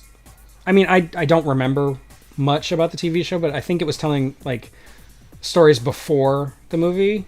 Am I wrong about that? I don't remember. But yeah, you could do that. Lauren Jones, I hope he does Phil Tippett's Mad God. Huh. Okay. I mean, Phil Tippett, sure. Snap Malloy, driving to my son's for Father's Day. Have really enjoyed this. Oh, thank you, Snap. And happy Father's Day to you. Yeah. Wing It Productions. Hey, good to see you again. Logan's Run soundtrack. There can be only one. Yeah, I mean, we talked about Goldsmith. Yeah, you gotta. Logan's Run has to be in that conversation. Even though I think I may have been a little mean to it when I did my Logan's Run review. I don't actually feel bad about it. I think I like it a lot. How would you make a mermaid horror movie? I feel like there was one. I think there's like an Irish horror movie about a mermaid. I don't remember. But yeah, I think just the concept itself is good enough. You don't really need a lot of explanation. I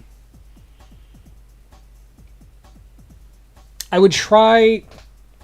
I mean, it's a horror movie, so you've got to have a limited cast of characters, and I would try to keep it that way.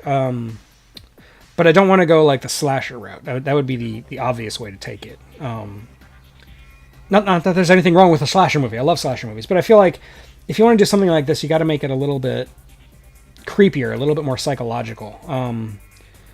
Have the mermaid be like, I'm almost picturing like a Cronenberg type thing where you've got this like gross, awful fish person, but you've got a guy who is attracted to this gross fish monster person, and see where that goes. See how you play that out.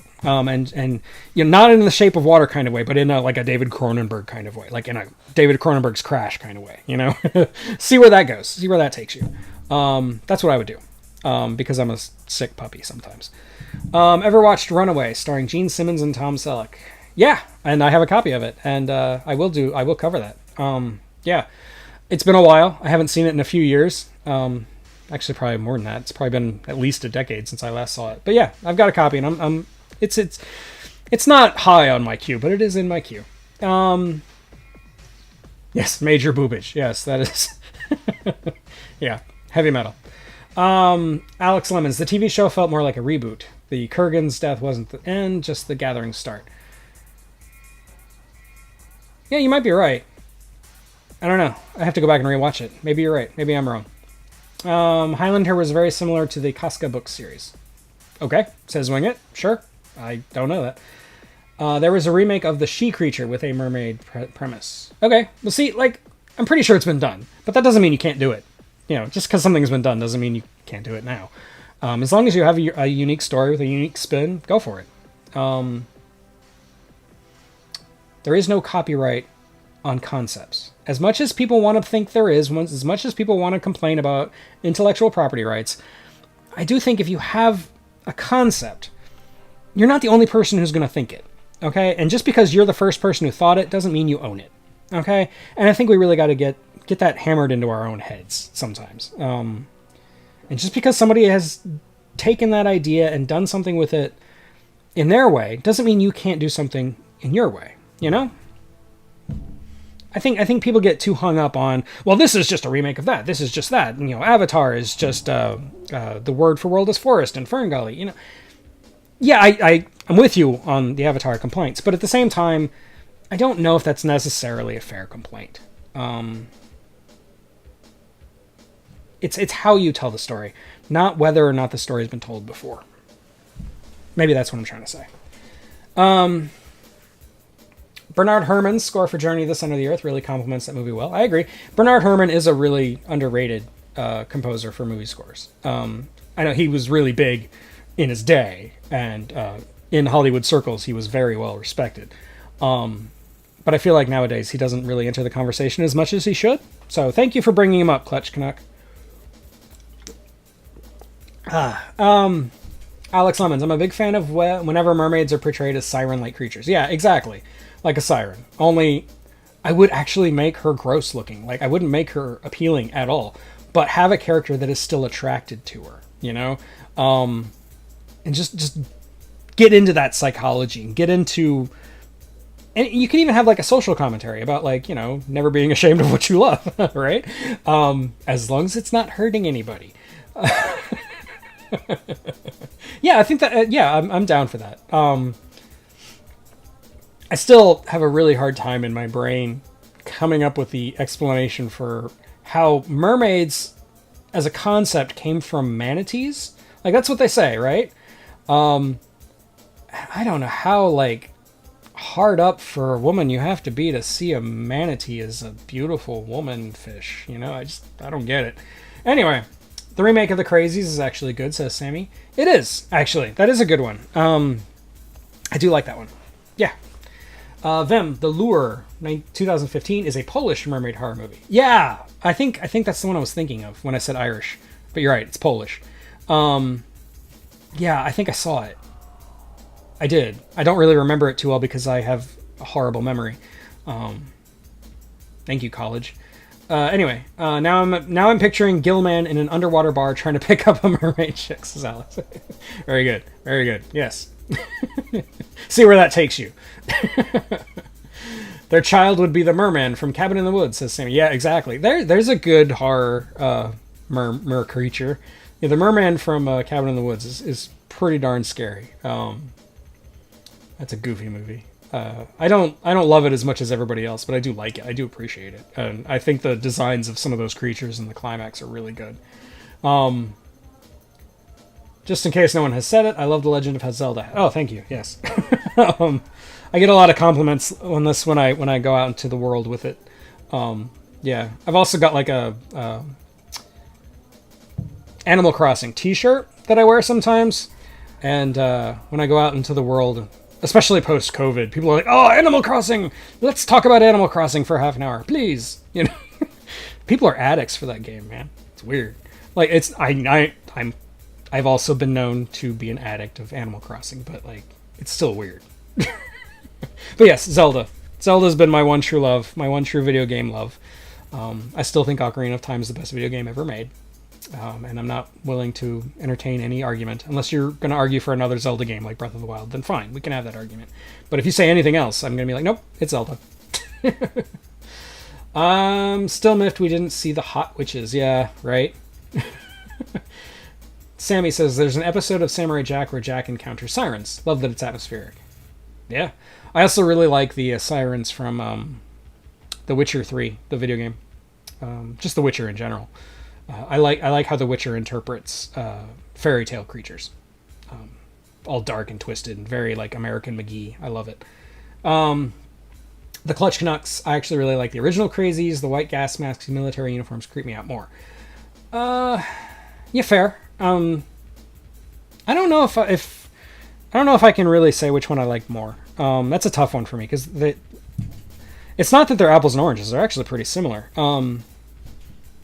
But the things that make them different, I kind of like both versions. So it's really hard for me to say which one I like more. I probably like the remake more just because of its more modern filmmaking sensibilities. Which is weird for somebody who reviews classic movies for a living. Anyway, Hansel and Gretel Witch Hunters. That's Jeremy Renner, right? I mean, I haven't seen it, but... Okay. Roger Corman's design for Island of the Fishermen is pretty damn good. I will have to look that one up. I don't know it off the top of my head. Jeremy Renner as Hawkeye's not had the best track record in the MCU. They still haven't adapted his backstory from the comics.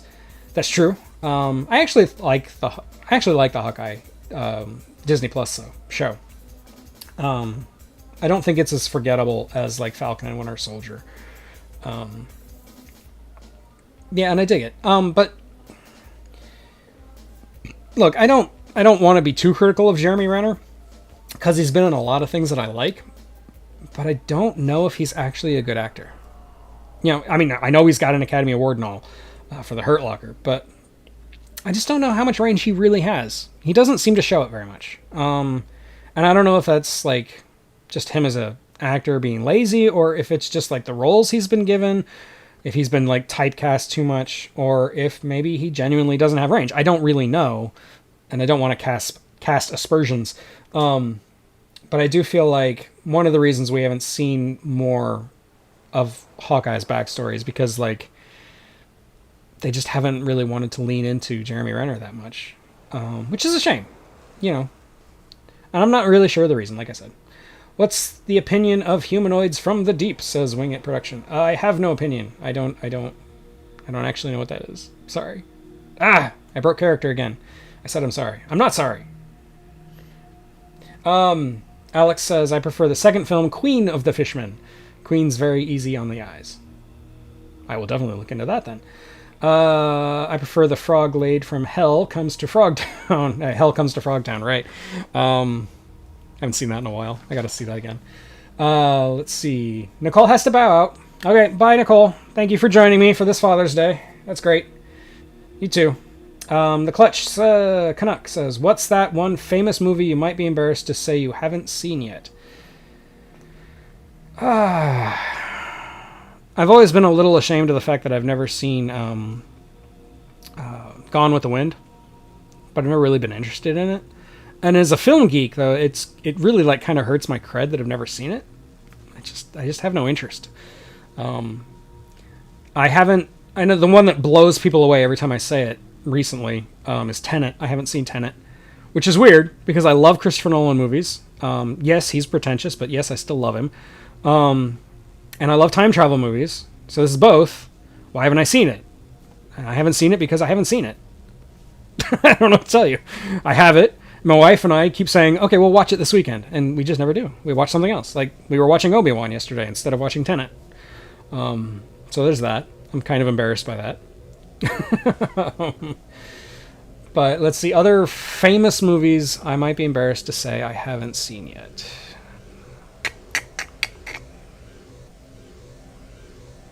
I'm not sure. I'm not sure I have any other answers. Let's say Gone with the Wind and Tenet. Yeah. Let's see. Alex says, I wish Sony would scrap that Black Cat movie or show or whatever it's morphed into now and just let her appear in the Spidey College trilogy. She works best whenever playing off Park Peter. Yeah, you're probably right. I honestly wish Sony would just give up. Stop. Just stop. Just stop it, Sony. You can't make Spider-Man movies without Spider-Man. And when you did have Spider-Man, you weren't making good movies with Spider-Man either.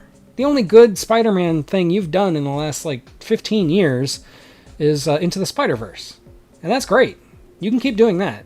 But give everything else back to Marvel. Just let them go. Please? Please? I'm begging you.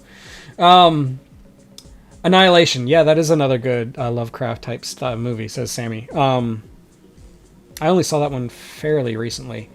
But yeah, it's really good. Oscar Isaac, Natalie Portman. And yeah, it definitely has a very, what the heck kind of ending.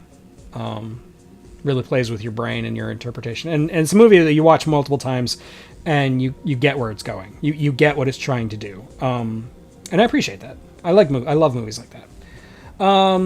Renner was very good and creepy in Louis C.K.'s TV show. I wouldn't know. I never saw Louis C.K.'s TV show. Best creepiest part of Annihilation was that mutant bear mimicking voice. Yeah, that was really creepy. Oh man, that mutant bear with the skull face and oh god, that was messed up. Yeah. That movie is very creepy. Wing It says Gone with the Wind is excellent. I know, it's one of the best movies ever made, and I've never seen it. And for some reason, I just don't want to see it. At this point, it's like a mental block. At this point, it's been so long that I kind of refuse to see it. It doesn't even make sense to me.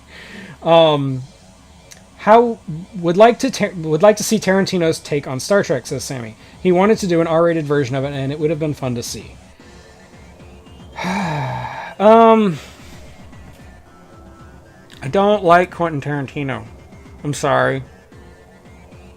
And I don't like the idea of doing an R-rated Star Trek.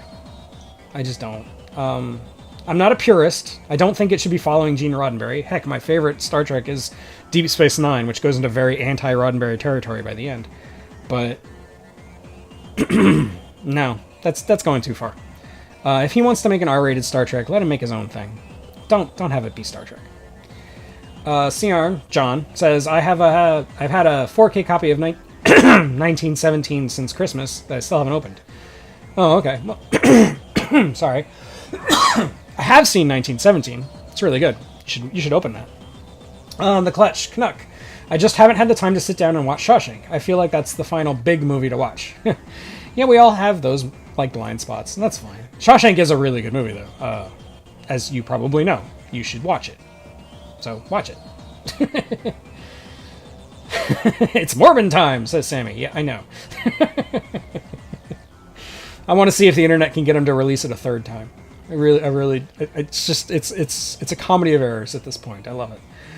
Into the Spider-Verse succeeded because they let talented people do their thing. Wasn't as controlling as they were with Amazing Spider-Man 2. Exactly. They let him go. That was Lord Miller, right? The same people that Disney wouldn't let go for Solo. I kind of wish they had. I would have been interested to see what they were going to do. Top 5 Kubrick movies.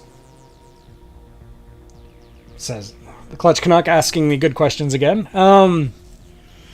Yeah, 2001 is definitely my number 1. You're right. But beyond that, let's see. The Shining would be number 2. I really got to think. Doctor Strangelove is probably in my top 5. What's the World War one with Kirk Douglas? Oh, I can't remember the name of it. Why can't I remember the name of it? That one. The first half of Full Metal Jacket. The second half doesn't really do anything for me. It's just generic Vietnam movie at that point. I actually do really like Eyes Wide Shut. I know that's a weird opinion, but I think there's a lot more to that movie than people give it credit for. And yeah, it's salacious and weird and gross, but at the same time, I think there's something there. Anyway, let's see. Yeah, have a couple brewskis, chill and watch it. Yeah, I know. Sammy, I guess you could say you frankly don't give a damn. You're on fire today, Sammy. Alex says, Picard's given us something close to an R-rated version of Trek, and it sucked. I don't think Picard sucks. I don't think it's great, but I don't think it sucks. I think it's got some serious problems, especially the first season. I almost gave up on the first season. I thought the second season was a little better. It was still a bit clunky and messy, but I thought it was better than the first season. I'm not sure how I feel about the third season bringing back the whole TNG cast. I mean, you know, I'm all for nostalgia bait and all, but you might be pushing it a little too far there. Anyway.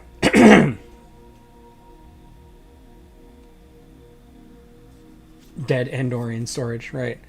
I haven't actually finished Discovery. I will say that. And it's not because I didn't like it. I was very concerned about it the first season. And the second season was better, but I still had problems with that too. But then like they went into the future, and I've heard that doing that was a really good choice for the show. And I'm curious to see what it does with that. You know, putting Stacey Abrams as the king of the Federation or whatever, notwithstanding. Paths of Glory. Thank you. That is the name of the movie I was thinking of. I love Paths of Glory, but apparently not enough to remember the name of the movie. Top 3 Nolan movies and top 5 Carpenter movies. Well, let's see. My top 3 Nolan movies.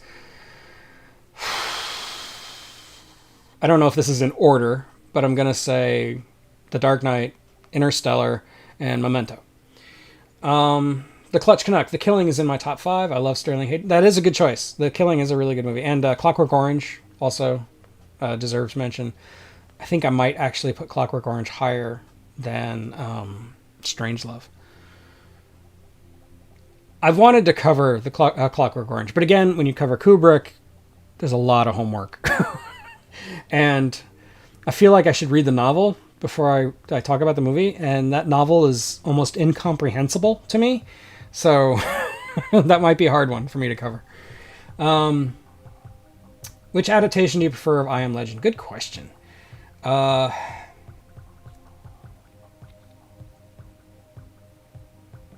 all three of them have their pluses and minuses. Okay, the first one, the one with Vincent Price, is the closest to the spirit of the novella. And it's kind of like the precursor to the zombie movie. Even though they're vampires, it's kind of got all the trappings of a zombie movie before George Romero ever did it. And I think there's a lot to that. And I love the speech at the end where he calls them all freaks. That's classic, perfect Vincent Price. I love it. But the movie is kind of slow and awkward and very cheaply made, and it shows. It's not a movie that's as fun to watch as I want it to be. You know, I could just watch the climax over and over and listen to Vincent Price shouting at the freaks. You know, that's great. But the rest of the movie is kind of plodding. The Omega Man, it's got Charlton Heston, and that's great. Charlton Heston is awesome in that movie, especially in that movie. I think that and Planet of the Apes are my two favorite Charlton Heston performances in a sci-fi movie. But it has very little to do with the book. Almost nothing, actually. As for the Will Smith version, I like where it was going. I liked Will Smith a lot. I thought Will Smith actually gives a really good performance in that movie that he doesn't get enough credit for. But the CG Nightwalkers were awful, like really, really awful. Even then, like in 2004 or 8, whenever that was. And that really took me out of the movie. And then there's the ending, which infuriates me to this day. Even the alternate ending, I think, is bad. It's better, but it's still bad. Nobody seems capable of just adapting the book. Like, I don't know why this is so difficult. The whole point of the book is in the ending. The title of the book comes from the ending. Why can't we adapt the ending? Why do we have to keep having something else happen? Why? Why? Anyway, those are my thoughts on I Am Legend. Okay, we also were talking about top 5 Carpenter movies. That's a little trickier. In the Mouth of Madness is definitely up there, and The Thing, obviously, is probably my number 1. Halloween. From there, it gets a little trickier. Let's see. I don't think it's a good movie, but I like Ghosts of Mars. They Live, for Rowdy Roddy Piper's fight with Keith David alone. Yeah, did I list 5? I think I list 5, so we're good. I'm not a big fan of, like, The Fog. I'm not a big fan of drawing blank. I don't remember where. Oh, Christine. I don't hate Christine. I kind of like it, but it's not John Carpenter at the top of his game. Were you a fan of Land of the Lost as a kid? No, I never saw it. Actually, that's another one of my blind spots. Strange New Worlds is pretty solid. Still doesn't compare with stuff like DS9 or TNG. Yeah, that's what I've heard. And it looks fun. Like, I actually am more excited about Strange New Worlds than I am any other kind of new Trek. So yeah, I want to see it, and I will see it pretty soon, probably. I don't know what's exactly happening with Lynn and my streaming heap, but we definitely wanted to talk about Strange New Worlds. Opinion on Skull Island, says Sammy. I like it. I like it a lot. I think it's really fun. Again, it's a flawed movie, and it's got some problems, and it's a little goofy. And Brie Larson is not very good in it. I know people keep telling me she's actually a good actress, and I don't hate her. I wonder what the big deal is with Brie Larson. Like, I don't get it. I think the controversy is stupid. The whole, like, feminism controversy and her, whatever she says in interviews, like, whatever. Like, her politics, I don't care. I don't give a shit. Ooh, I shouldn't say that. I'm trying not to say bad words on this channel. But anyway, like, I don't know. Her and Hiddleston, and I love Hiddleston. I love Tom Hiddleston. He's a great actor. But, like, they don't do anything for me in that movie, if that makes any sense. I think Samuel Jackson is actually the best part of that movie. And Kong, of course. I really like that movie. I like him a lot. I would watch that. Like, I think I mentioned in the last stream, if I was going to sit down and watch any Kong movie, that would be the one I'd watch. Even over Godzilla vs. Kong, which I liked a lot.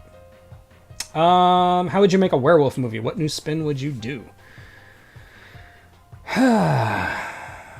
Well, a werewolf movie has always been like a disease thing for me. Like I've always thought of it as like a metaphor for disease. And I think in a post-COVID world, there's definitely a lot of meat there. Like there's definitely a lot you could say about it. I think you'd have to put some kind of ethical dilemma at the heart of it. I would make it so that if you're a werewolf, you either have to kill somebody or you have to turn them into another werewolf. There's no other option. There's no third way. And you have to decide which way to go. Or whether or not you can find a way to kill yourself, basically, and find the way out of that ethical dilemma. But I think that's an interesting way to go. And like you could have werewolves as like a spreading disease, and how do you contain it? And how do you stop it? That's what I would do. And I feel like that would be a new spin, because werewolf movies usually are just one person turning into a werewolf. It's not usually a whole bunch of werewolves, unless you're talking about Twilight, and then that's stupid. I'm not talking about a werewolves versus vampires type thing. I'm not talking about Underworld. I'm not talking about any of that. Maybe even more of like a Van Helsing thing, you know. But like, still, I would take it a more serious, gritty route, which the last couple of werewolf movies have tried to do. But I would make it more. I would make it spread. You know, I'd have it maybe not from the point of view of the person turning into a werewolf. I think that's a problem that a lot of recent werewolf movies have tried to have or have had, is because they keep trying to make it from the point of view of the werewolf. I think you should not do that. Sammy also hated the fact that they dumbed down the ending of Will Smith's I Am Legend. Yeah, anybody who's read the book should be absolutely infuriated by that ending. Gorgon says, would love to see my take on A Clockwork Orange. I will get to it. I just have to have a lot of free time to cover it. I probably won't read the book, though. Unless, I'll give it another shot, but if I can't get through the first, 20 pages or so, I'll give up. Because that's a tough one to read. Yeah. Anyway, Alex Lemons, check out the trailer for Walpurgis Night.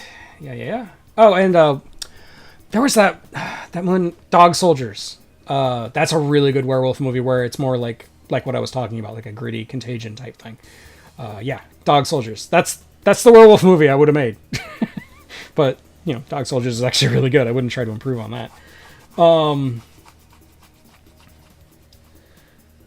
Starman. I forgot about Starman. See, I love Starman, and it doesn't quite feel like a John Carpenter movie to me. But yeah, I do really like Starman, and it might actually be in my top 5. It might knock out something else that I mentioned. It's hard to say. Let's see. SNW is clunky. Strange New Worlds, but I think it's improving as it goes. Yeah. I think all Star Wars shows start out weak. Like even Next Generation, especially DS9, they all start a little wonky. Like the first season or two, when they're trying to find their footing, is always weaker than once they get going, once they really get rolling. It's one of the reasons I'm so upset that Enterprise only lasted 4 seasons. I felt like it was getting better and better. And the fact that it got canceled before it really had a chance to mature like DS9 kind of annoys me. Yes, Tom Hiddleston and Brie Larson are just in the movie to look pretty. And that doesn't work for me. Also, I don't like Brie Larson. I don't find her attractive. She's not my kind of attractive. She has no boobs. Speaking of Kong, loved the fact that Peter Jackson recreated the spider pit scene with stop motion. Didn't have to, but he did. I do appreciate that a lot. Yeah, I do like all the work he put into that spider pit scene. There's a whole documentary just about that, about Peter Jackson remaking that scene. Yeah, I also definitely appreciate that. Even though I'm not a fan of the movie, I'm a fan of what Peter Jackson was trying to do. If that makes sense. The Clutch Canuck, thoughts on Matinee, 1993. Love John Goodman's performance, not perfect, but I really enjoy a really nice tribute to William Castle by Joe Dante. Matinee's a special movie for me because the back of my head's in it. It was filmed across the street from my high school. And me and a bunch of my friends, I think my brother, all went to when they were actually filming it. And we were extras, running out of movie theaters and stuff like that. And there is a scene where you can see the back of my head.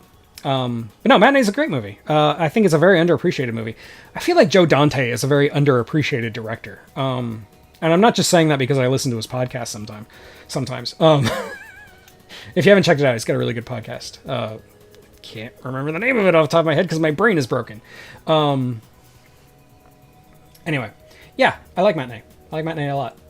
And yeah, you know how I feel about William Castle. I love William Castle. Gray Babe or Die. What two sci-fi universes would make a good crossover movie? I got to think about that. I still think, even though we've had two movies where it hasn't worked, I still think Aliens and Predators would work well together.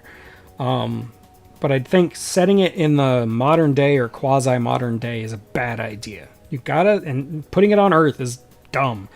You gotta set it in the future, set it in space.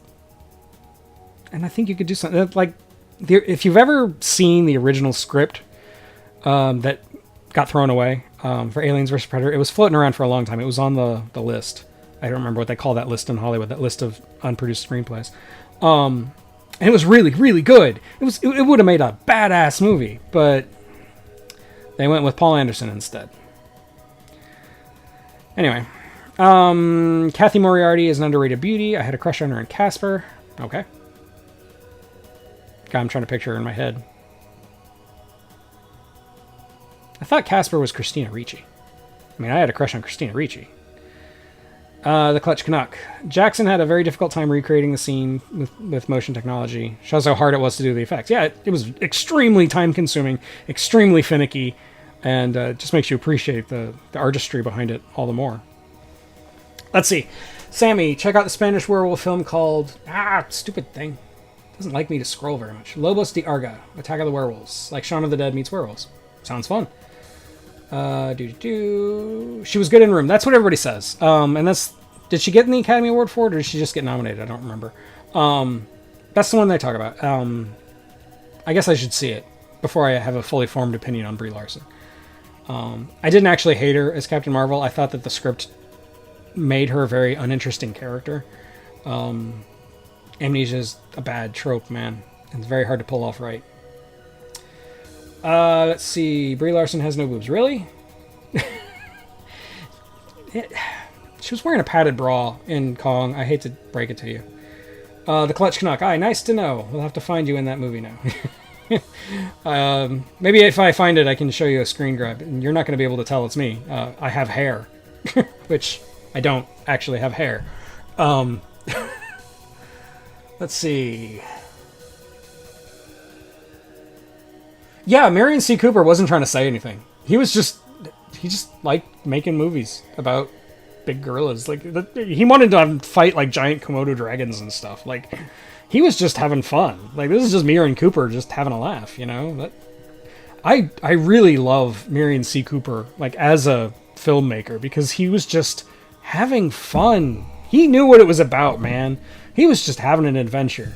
He was a crazy person, but I respect the heck out of that, you know? Trailers from Hell, thank you. Yes, that's the name of the podcast. I don't know why I can't remember anything today. This is a bad place to be in when doing a live stream, where your memory is just Swiss cheesed. Speaking of Quantum Leap. Maybe that's it. Maybe I'm actually Sam Beckett. It's on YouTube. Oh, okay. That one scene in Starman where Jenny tries to explain the concept of love to the alien is very powerful and heartbreaking. Yes. And when I reviewed Starman for my channel, I really talked about Karen Allen's performance, because I feel like everybody wants to talk about Jeff Bridges, but like Karen Allen is the heart and soul of that movie, and like her performance is like you said, it's heartbreaking. It's so strong and so it's emotionally intense. And I think I appreciate that movie a lot more now as an adult than I did when I was a kid. When I was a kid, I didn't quite get it. You know, I thought it was cool, but I didn't really get it. But as an adult, I think that movie it packs quite a punch. Yeah. The natives from Kong 2005 are terrifying compared to the original. That's true, and I love the like weird, like rectangular, like tattoos and stuff that's like on the rocks and it's on their faces and they like camouflage. That's cool stuff. I really like the way they handled the natives. And they did it in a way that wasn't very problematic. So that always helps, especially nowadays. Yeah, people fake outrage all the time. People are drunk on outrage. And that's just a thing. Even people who say that cancel culture is a problem are the same people who are like outraged at Brie Larson for just saying she... I don't even remember what she said, and I don't even care. But yeah, people just want to be outraged. I think people like it. That's why Twitter is so popular. Let's see. How would you adapt The Lost World, the H.G. Wells version? That's been so long since I've read it. I haven't read it since I was a kid. I have to think about it. It's not H.G. Wells. That's it's Arthur Doyle. Sir Arthur Conan Doyle. Yeah, it's not H.G. Wells. H.G. Wells did Journey to the Center of the Earth. Or wait, no, that was... God, I'm getting myself confused again. That was Jules Verne. Never mind. Anyway, yeah, The Lost World was definitely Conan Doyle. It was not H.G. Wells. I'm pretty sure about that. If I'm wrong, correct me, but I'm pretty sure I'm right. The hospital scene in Requiem, where the Predalien just impregnates a pregnant woman, is kind of cool. Brutal as hell. Again, I find reasons to like movies, and I do like the AVP movies, but they're bad. They're not what I want out of an Aliens versus Predator movie, but they're still fun. In that, like, I know the second one wasn't by Paul Anderson, but still, like, it's that same Paul Anderson style of just like cheesy and goofy and intentionally over the top. And that's fine. I do enjoy those kind of movies. It's not, again, I'm not opposed to the movies as movies. I'm opposed to the movies as Aliens versus Predator movies. You know, like, you really got to read that script, man. It's really good. Anyway, the insect pit. And yeah, that giant like spider thing with the legs that just like look like bamboo that like impale that guy. Oh, it's creepy stuff. I really like that. Oh no, I'm talking about the more recent Skull Island. But yeah, in the '05 Skull Island, it was also pretty dang creepy. Dan O'Bannon's Dark Star. I'm not gonna say it's good. It's fun and it has its moments, but I wouldn't say it's good. It's a good bad movie, if that makes sense. Shout out to Good Bad Movies, one of my favorite YouTube channels. Speaking of Quantum Leap, what are your thoughts on Scott Bakula in Lord of Illusion? Lord of Illusion is another underrated movie that's a little not Hitchcockian, a little Lovecraftian. I like it. I like it a lot, and I like Scott Bakula. I've always liked Scott Bakula. I don't like his Louisiana accent in what is that, NCIS or something? I don't even know. Or is it CSI? I don't even know. My mom watches that stuff. And she's not here to hear me badmouth them, so I can talk about it. But no, I love Scott Bakula. I loved him as Captain Archer, and I loved him in Quantum Leap, obviously. Yeah, I liked him in Lord of Illusions. He's really good in that. He's really interesting in that. It was a different kind of performance for him. He got to stretch his acting legs a little more than he usually does. Speaking, people who are outraged, seeing them blaming Star Trek for being political is kind of hilarious. It is, isn't it? Like, oh man, Star Trek went woke. Do you know nothing about Star Trek? like, I don't. What? Are you stupid? The new Predator movie called Prey looks interesting. Yes, it does. And again, it's because it's a new spin. It's not trying to do something that we've seen before. And yeah, I'm down. I do think it looks interesting. I don't remember who the director is. And it's like coming straight to Hulu or Apple or something. Whatever. I mean, I have all the streaming services, so I'll get it. Hulu. It's got to be Hulu because it's a Disney property now. Right? Right? Yeah, because it was Fox, so now it's Disney. Anyway,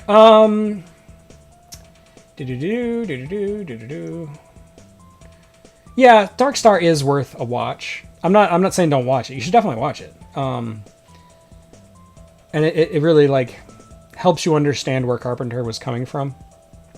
So yeah.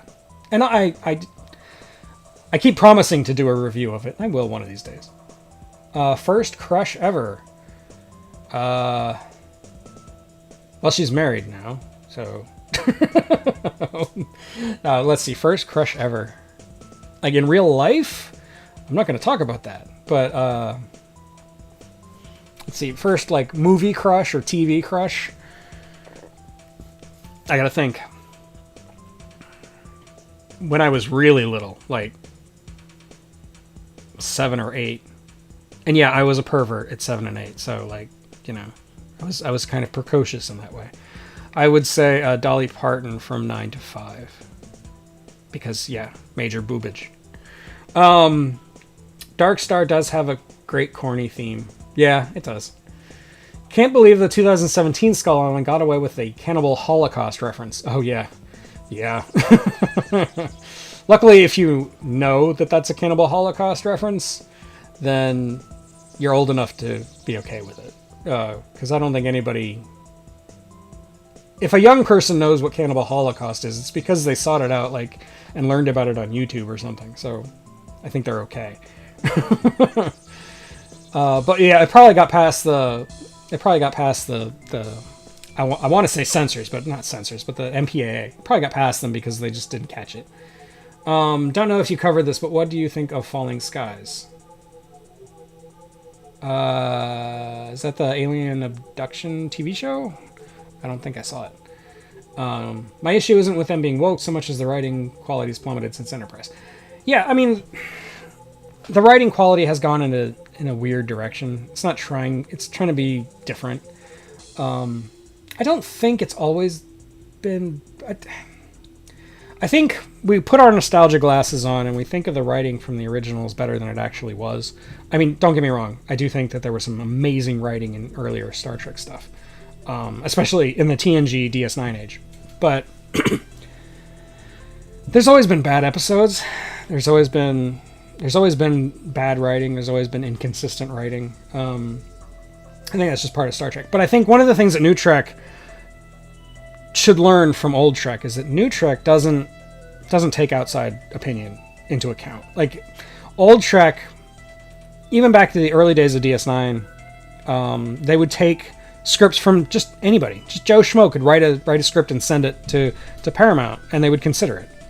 And a lot of episodes got made that way by nobody writers. Some of the best episodes of Star Trek got made that way. And I thought that was a good thing, but Paramount apparently didn't. They started getting into trouble with Writers Guild Association and stuff like that, and all kinds of political nonsense, and they just decided to stop doing it. And I think that has hurt Star Trek in the long run. I think Star Trek now, especially when you get into the heavily serialized storytelling, which was pioneered by Next Generation and DS9 especially. When like you're trying to tell a big story across a whole season, they get locked into a certain style and a certain narrative, and they don't have enough room to play. And I think Star Trek works really well when they have time and space to play. So I kind of agree with you, but I kind of don't agree with you. I don't think the writing is necessarily bad. It's just very different in tone. Yeah, it's not that it's woke. I please. But yeah, I guess that's my final word on the matter. Let's see. Have I seen Fire in the Sky? Yes. I think that's almost 30 years old now, isn't it? I love that movie. And yes, it's fiction. It's not science fact. But and speaking of creepy, that the actual abduction scene when you see it when they're like doing stuff on him, he's all wrapped in that like film, that like membrane holding him down, and they put the gunk on his eye and they start sticking the needle in his... Oh man, I love that stuff. That was a good movie. The Mole People. How would you remake The Mole People? Asks Alex. I don't know. I'd have to rewatch it. Hey, somebody gave me money. Whoa, that's amazing. I got money. Thank you, Grape Ape. You were awesome. Did I watch the Star Trek animated series? Yes, I did as a kid. I haven't seen it since. But I loved it as a kid. Thought it was great. Thank you so much. You are my very first super chatter. So, you win. Wow. I got a super chat. People actually pay me. It's crazy. Did I watch the Twilight Zone reboot? I didn't, and I feel fine not watching it. Yeah, I didn't either. I was interested, but it was on a streaming service that I didn't have at the time. I have it now. I think it was Apple. Was it Apple or was it I don't remember. But yeah, I didn't actually watch it. And from what I've heard, it's probably a good thing I didn't watch it. Yeah. Because I don't know if you can see it unless I completely move. No, you can't really see it. But I've got the original Twilight Zone box set back there. Some people forget the old movies were heavy-handed with the messages too. Just look at the original. Oh yeah, Day of the Earth is still. Yeah. Old movies could totally be heavy-handed. Actually, there are some old movies like The Day of the Earth is still that are more heavy-handed than anything you'll make today. A story doesn't have to be subtle or overt. It just has to be a good story. If you want it to be a heavy-handed message, go for it. There's nothing wrong with that. That is not a problem. Sometimes it's better to be subtle. Sometimes it's better to be direct. And it's just your style. It's the style of story you want to tell. And yeah. As a writer, I've played around with both being heavy-handed and being subtle. And there's pros and cons. And I can appreciate any writer who is willing to take it all the way in one direction or the other. Just as long as you don't hold back. Love your sci-fi reviews, says Shmee. It is one of the best on the internet. Thank you for your hard work. Thank you so much. Namaste. I don't know why I said that. I guess it's just because I watched so much Lost. Namaste. I'm not a hippie. But thank you. Thank you for your kind words. I do appreciate it. It still blows my mind that people watch it. Hey, people are willing to pay me for it. So it's great. Thank you. And I can't say I don't wish that the subscriber count was much higher, but I take what I can get. The fact that 5,000 plus people subscribe to my channel blows me away. I suffer from imposter syndrome. I'm just some guy talking about sci-fi movies in the void. And the fact that people appreciate that is very, very, very, very appreciated. Thank you. The show Euphoria had an end credits with the Cannibal Holocaust theme. Never expected a reference from a movie in 2022 in a major show. I didn't know that. I don't really understand the connection between Euphoria and Cannibal Holocaust, but I've never watched Euphoria, so maybe I just don't know what the show really is, like, as opposed to what it looks like from commercials. Outside opinions is what got us Rise of Skywalker. That's a fair point. But I also think Rise of Skywalker... Okay, look. Again, I find reasons to like things. Full disclaimer, I don't hate Rise of Skywalker, but it's definitely my least favorite Star Wars movie. And that includes, Solo and Rogue One and stuff like that. I think that's a mixture of problems. Yeah, outside opinions have kind of like twisted where the series was going, but I also think there was a lot of studio reluctance to take risks. The Last Jedi, I know I'm going to stir up a hornet's nest by just saying those words out loud. The Last Jedi is a great movie, and I don't care what you think. I think it's a great Star Wars movie. It's probably the second best Star Wars movie, and it's got problems, sure. There's things I will nitpick and complain about. The whole Casino Planet thing is a bit much. But I like that it was bold, and it was taking it in places that you didn't expect. And it was still basically, if you really break it down to its narrative beats, it's basically a remake of Empire Strikes Back. And yeah, anyway, I think that what happened was that the backlash to The Last Jedi made Disney very, very hesitant to take risks. And you even see that in the TV shows that they do now. And I like The Mandalorian, and I frankly, I really like Obi-Wan. I don't know why everybody has a problem with it. But maybe it's just because I've only seen it once yesterday. So, but I don't know. Without outside opinions, you wouldn't get Dave Filoni, right? And Dave Filoni is one of the best things going right now with Star Wars, and him and Jon Favreau, Gutter. Hi Darren, how's it going? 1994. That's probably an answer to a question I raised a while ago. It was Grape Ape who gave me the money. You're so awesome. Thank you so much. How would you make a medieval fantasy film about slaying a dragon? And no, I don't mean remake Dragon Slayer. An original story. I don't know, like, dragons are tricky.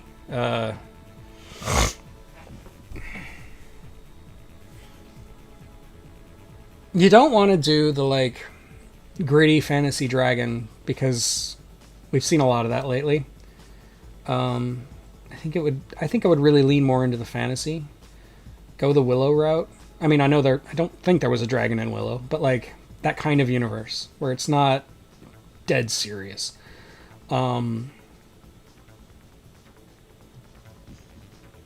Maybe this is cliche for 2022, but I would make the person slaying the dragon a woman. I think that's an interesting dynamic that hasn't been done before. And like use it as a metaphor for whatever she's trying to conquer, the world that she lives in. Yeah, that's what I would do. I'd run with that. See where that takes me. Wing It says Jordan Peele sucks. Hot take. Hot take. I love Get Out, but I do think it's overrated at the same time. So I can see where you're coming from. I don't think he sucks, but I can see where you're coming from. John Carpenter's They Live is heavy-handed, but it's still good. Agreed. Agreed 100%. About every word of that sentence. Honestly, I'm zero interested in carrying on from Rise of Skywalker. Just want quality Clone Wars era content. Yeah, pretty much.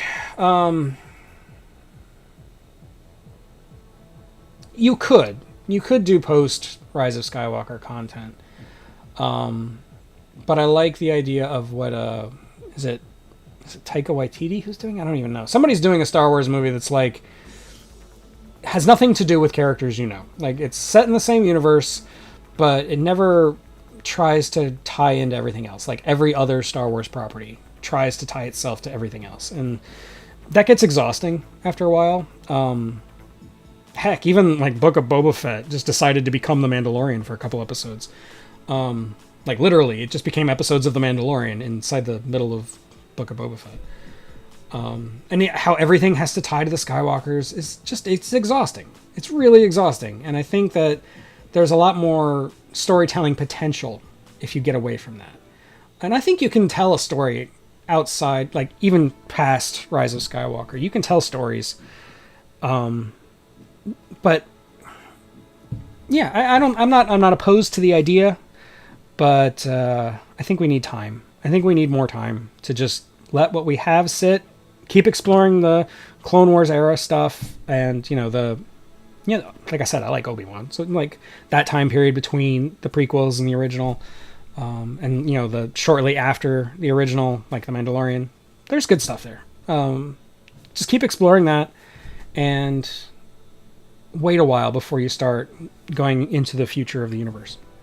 I would be more excited about going back to the Old Republic, like going way back, going back 1,000 years. I'd be more interested in that kind of stuff.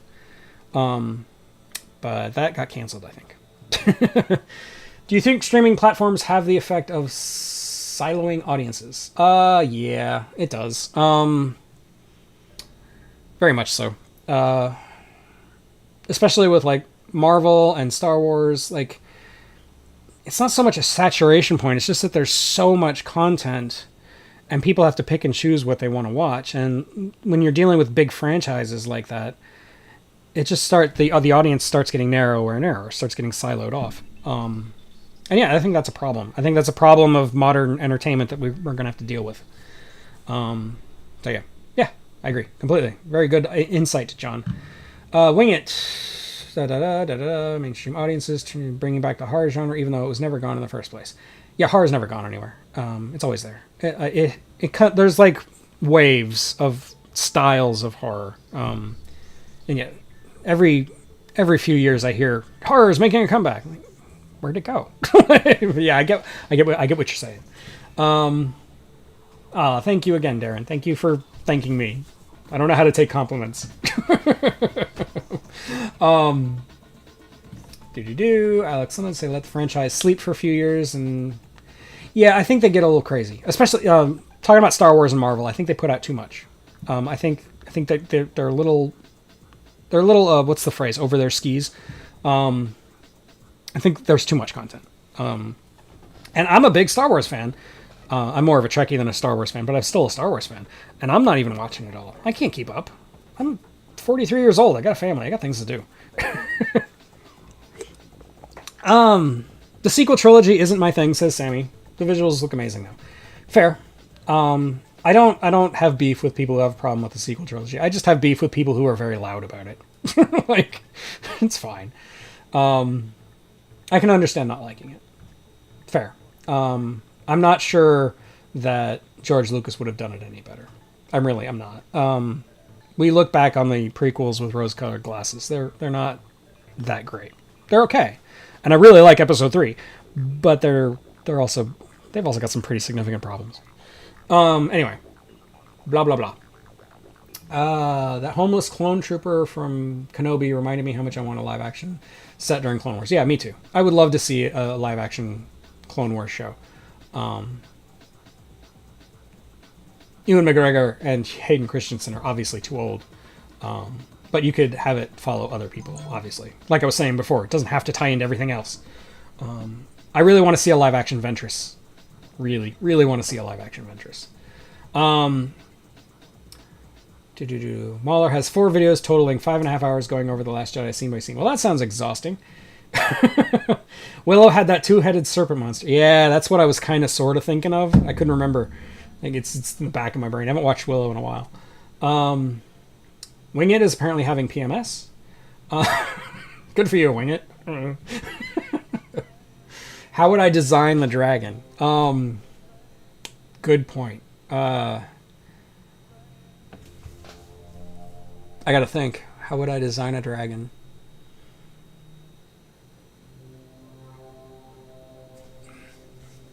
Like Trogdor. There's my answer. I'd say Dave Filoni is what fan-made content should be like. Not too disconnected from the franchise and not too much into fanboy territory. I agree. Yeah. I think Dave Filoni cared a lot more about the canon than George Lucas ever did. And that speaks volumes. And you can tell just by the kind of stories that Dave Filoni tries to tell. He respects the canon without being beholden to it, if that makes sense. And I think that's the best kind of way to tell stories in existing universes. Like Nick Meyer in Star Trek, he did the same thing. He respected the canon, but he wasn't beholden to it. He wasn't afraid to tell Roddenberry no. You know, I'm going to do it my way. Yes, it's going to be a little more militaristic than your way. Deal with it. And Nick Meyer made the best Star Trek movies, and that's an indisputable fact. I honestly prefer the 2014 Godzilla over King of the Monsters. Yeah, I do too. Yeah, the two first of all the MonsterVerse movies, I still think the original 2014 Godzilla is the best one. I like it. I do like all the fan service of King of the Monsters and Godzilla vs. Kong. And like I've been talking about before, I love Skull Island too. But yeah, Godzilla is definitely the best one. It's the best movie of the bunch. And that director, whose name again escapes me, is really good. He's really good with scale. He did Rogue One and that movie Monsters. Really good. Anyway, Clutch asks favorite Star Wars game. Shadows of the Empire comes to mind, but the OG Battlefront 1 and 2 were his jam. My favorite Star Wars game is probably Knights of the Old Republic. Probably, but I really got to think about it because I played a lot of the classic Jedi Knight and Jedi Outcast and the original Dark Forces. All the Kyle Katarn games. I played all those. I really like the new one, the one with the red-headed Jedi. I can't think of anything these days. What the heck is wrong with me? I don't know if I need to be taking some CoQ10 or something. I don't know. I've got brain tumors. That's all there is to it. Honor will always persist. Yes, it will. I'm going to call you Raw. Even though I know your name, I'm just going to call you Raw. I think it sounds cool. You're Raw. It's like the law. Boba Boba should have a code of honor, but I think they overplay that element. Yeah, I don't... A Boba Fett show could have worked, but they made all the wrong choices, in my opinion. And I'll just leave it at that. I talked about it at length on my podcast, The Streaming Heap, and I don't really feel like revisiting it. Darren, do you have a view of the fact that physical media, DVD, Blu-ray, are in decline in favor of streaming? I think it's a shame.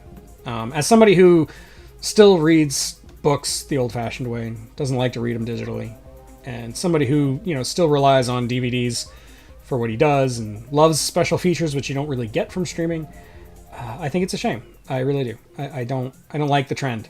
And also, I don't like the fact that with streaming, you have no control over it. It's not permanent. They can take anything away they want from streaming. They can just, get rid of the movie, take it off their library, or, change scenes without telling you. They do that all the time these days. It's kind of crazy, actually. I like the permanence of physical media, and I don't want to lose it.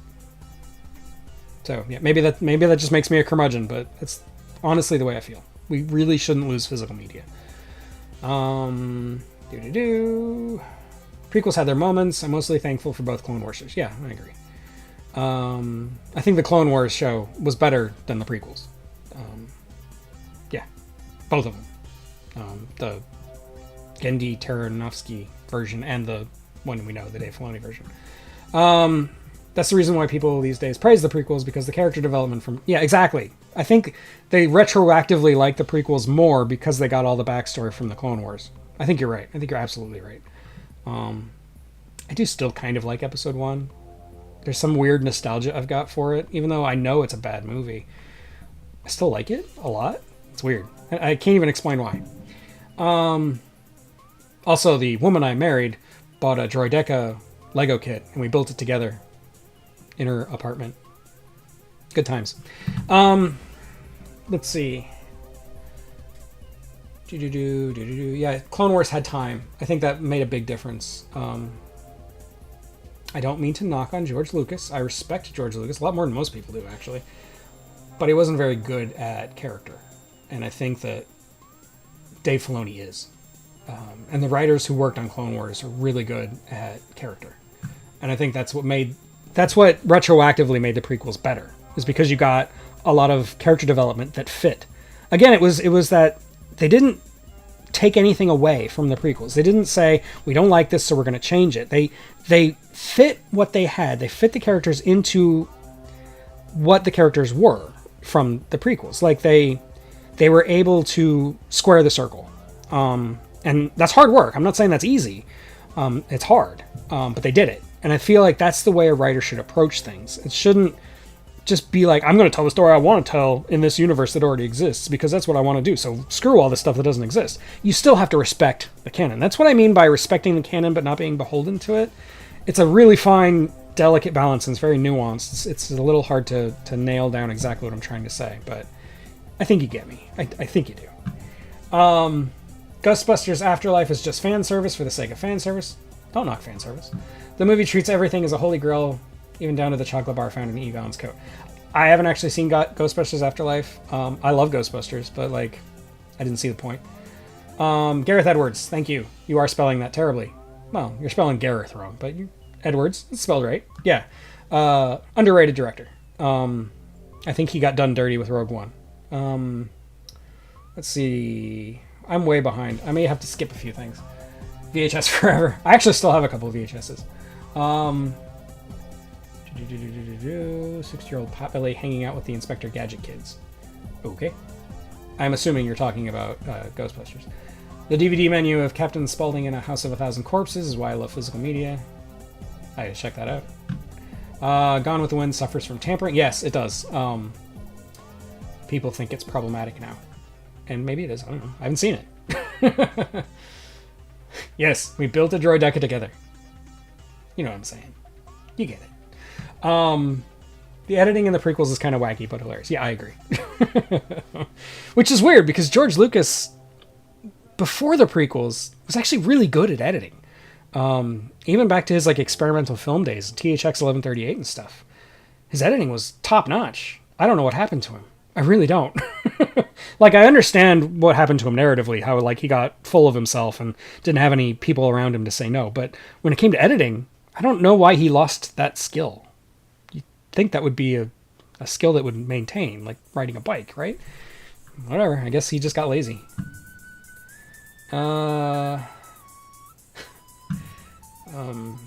see. One thing I did dislike about DVDs were how the menus would spoil stuff in the menu. Yeah.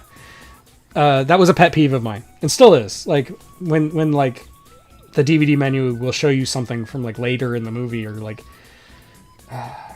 There's a few examples I can think of, but like, yeah, I know exactly what you're saying, and that does piss me off. I don't like that.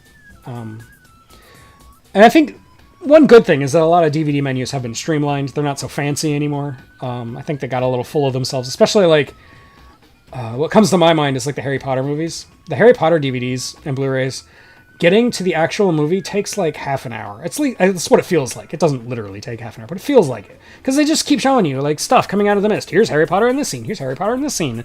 Here's this thing. Oh, here's a Patronus. And they're like I just want to get to the DVD menu, damn it. You know? It's really frustrating is when like you're watching a movie like that on a DVD like that. You've gotten to the movie and then the power goes out halfway through the movie. And then you have to boot it back up again when the power comes on. And you want to watch it again, but you have to sit through the stupid menu again. I hate that. And I hate companies that don't let you skip certain things. Like certain production companies and their DVDs are really like to do this, where you're not allowed to skip things in the beginning of the DVD. You can still like fast forward and kind of game your way through it sometimes. But yeah, that stuff annoys me, especially like in a situation like that. And you know, I live in the Midwest. We get lots of storms. The power goes out a lot. So that happens to me all the time. The Mandalorian is a better Boba Fett show. Yeah, exactly. They made The Mandalorian because they were afraid to make a Boba Fett show. And The Mandalorian is a good show. Boba Fett is a show with an identity crisis because The Mandalorian exists. Like, a while back you uploaded your end credit song and mentioned you made it with college mates. May I ask what instrument did you play, and are you still into music? Okay. Well, with this music that you're listening to now, is mostly done on a computer. I would occasionally use a keyboard, like a MIDI keyboard or an actual keyboard. Like I've got one over there. You can't quite see it. See? That thing's really expensive. Most expensive thing in the house, I think. I mean, aside from my son. Most of it was electronic sequencing, stuff like that. I do play the keyboard. My son is very quickly becoming better than me at it. So it kind of puts me to shame. But when I was in a band, I didn't play anything. I was just the singer. And I still think I'm a better singer than I am a musician. And that might surprise people, but I actually can sing pretty damn well if I do say so myself. And yeah. So yeah. Am I still into music? Not as much as I want to be. I wish I could make time to sequence music like electronic music again. And I might one of these days, but I just, you know, I've got other hobbies that are demanding my attention. Like I'm a writer at heart. That's like my true calling is being a writer. And I don't feel like I have enough time to write anymore. So, I mean, don't get me wrong. This is very rewarding. I love doing this. This isn't going anywhere. I'm just saying it's a struggle. As you get older, you know, you have to pick and choose what you have time for. And music is kind of taking a hit as a priority for me. But I still sing the hell out of the shower and in the car. So I still have fun with it. Yes, I don't like sushi. Never was interested in the TV shows of Star Wars and MCU. That's fair. I thought the MCU was doing a thing where like you didn't have to watch the shows, and that would have been fine. That would have been like fitting with the whole comic book thing, and it would have prevented the siloing we were talking about earlier. But then Doctor Strange and the Multiverse of Madness pretty much requires you to have seen WandaVision. And as much as I loved WandaVision, and I love the MCU, and I do really digest everything, it kind of bugs me. Like I thought that was going against the mandate here. So whatever. Yeah, he surrounded himself with yes men. Yeah, that's what happened to George Lucas. Like, yeah, but it seems weird to me that extended all the way to the editing. You know, like I don't know. Maybe I'm wrong. Maybe it did. Maybe that makes perfect sense. Maybe I'm just being weird. I can't give up director's commentary bonus features. Exactly. Like I'm not willing to let those go. Like I love them so much. I'll watch commentaries like all the time, and like. My wife, she loves the movie Arrival because it's one of the best movies ever made. But when she watches it, sometimes she'll just watch the special features and not the actual movie, which I think is hysterical because she's already seen them all. She's already watched them all like 3 or 4 times, but she still watches them, which I think is great. That's cool, you know? Also, just for the record, the special features on Arrival are really good. It's not your usual just like, the director is great, yeah, you know.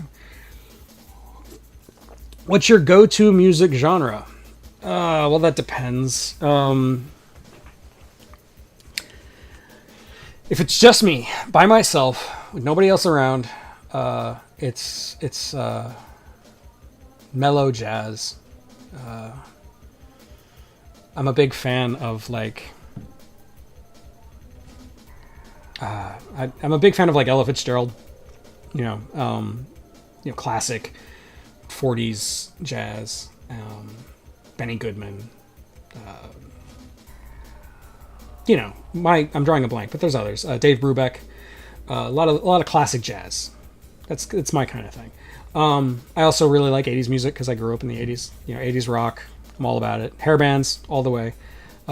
Pink Floyd has always been one of my favorite bands, if not my favorite band. And then electronic music. I still listen to things like BT, Crystal Method, Chemical Brothers, Hybrid, stuff like that. Not quite trance, but not quite full-on dance music, that kind of stuff.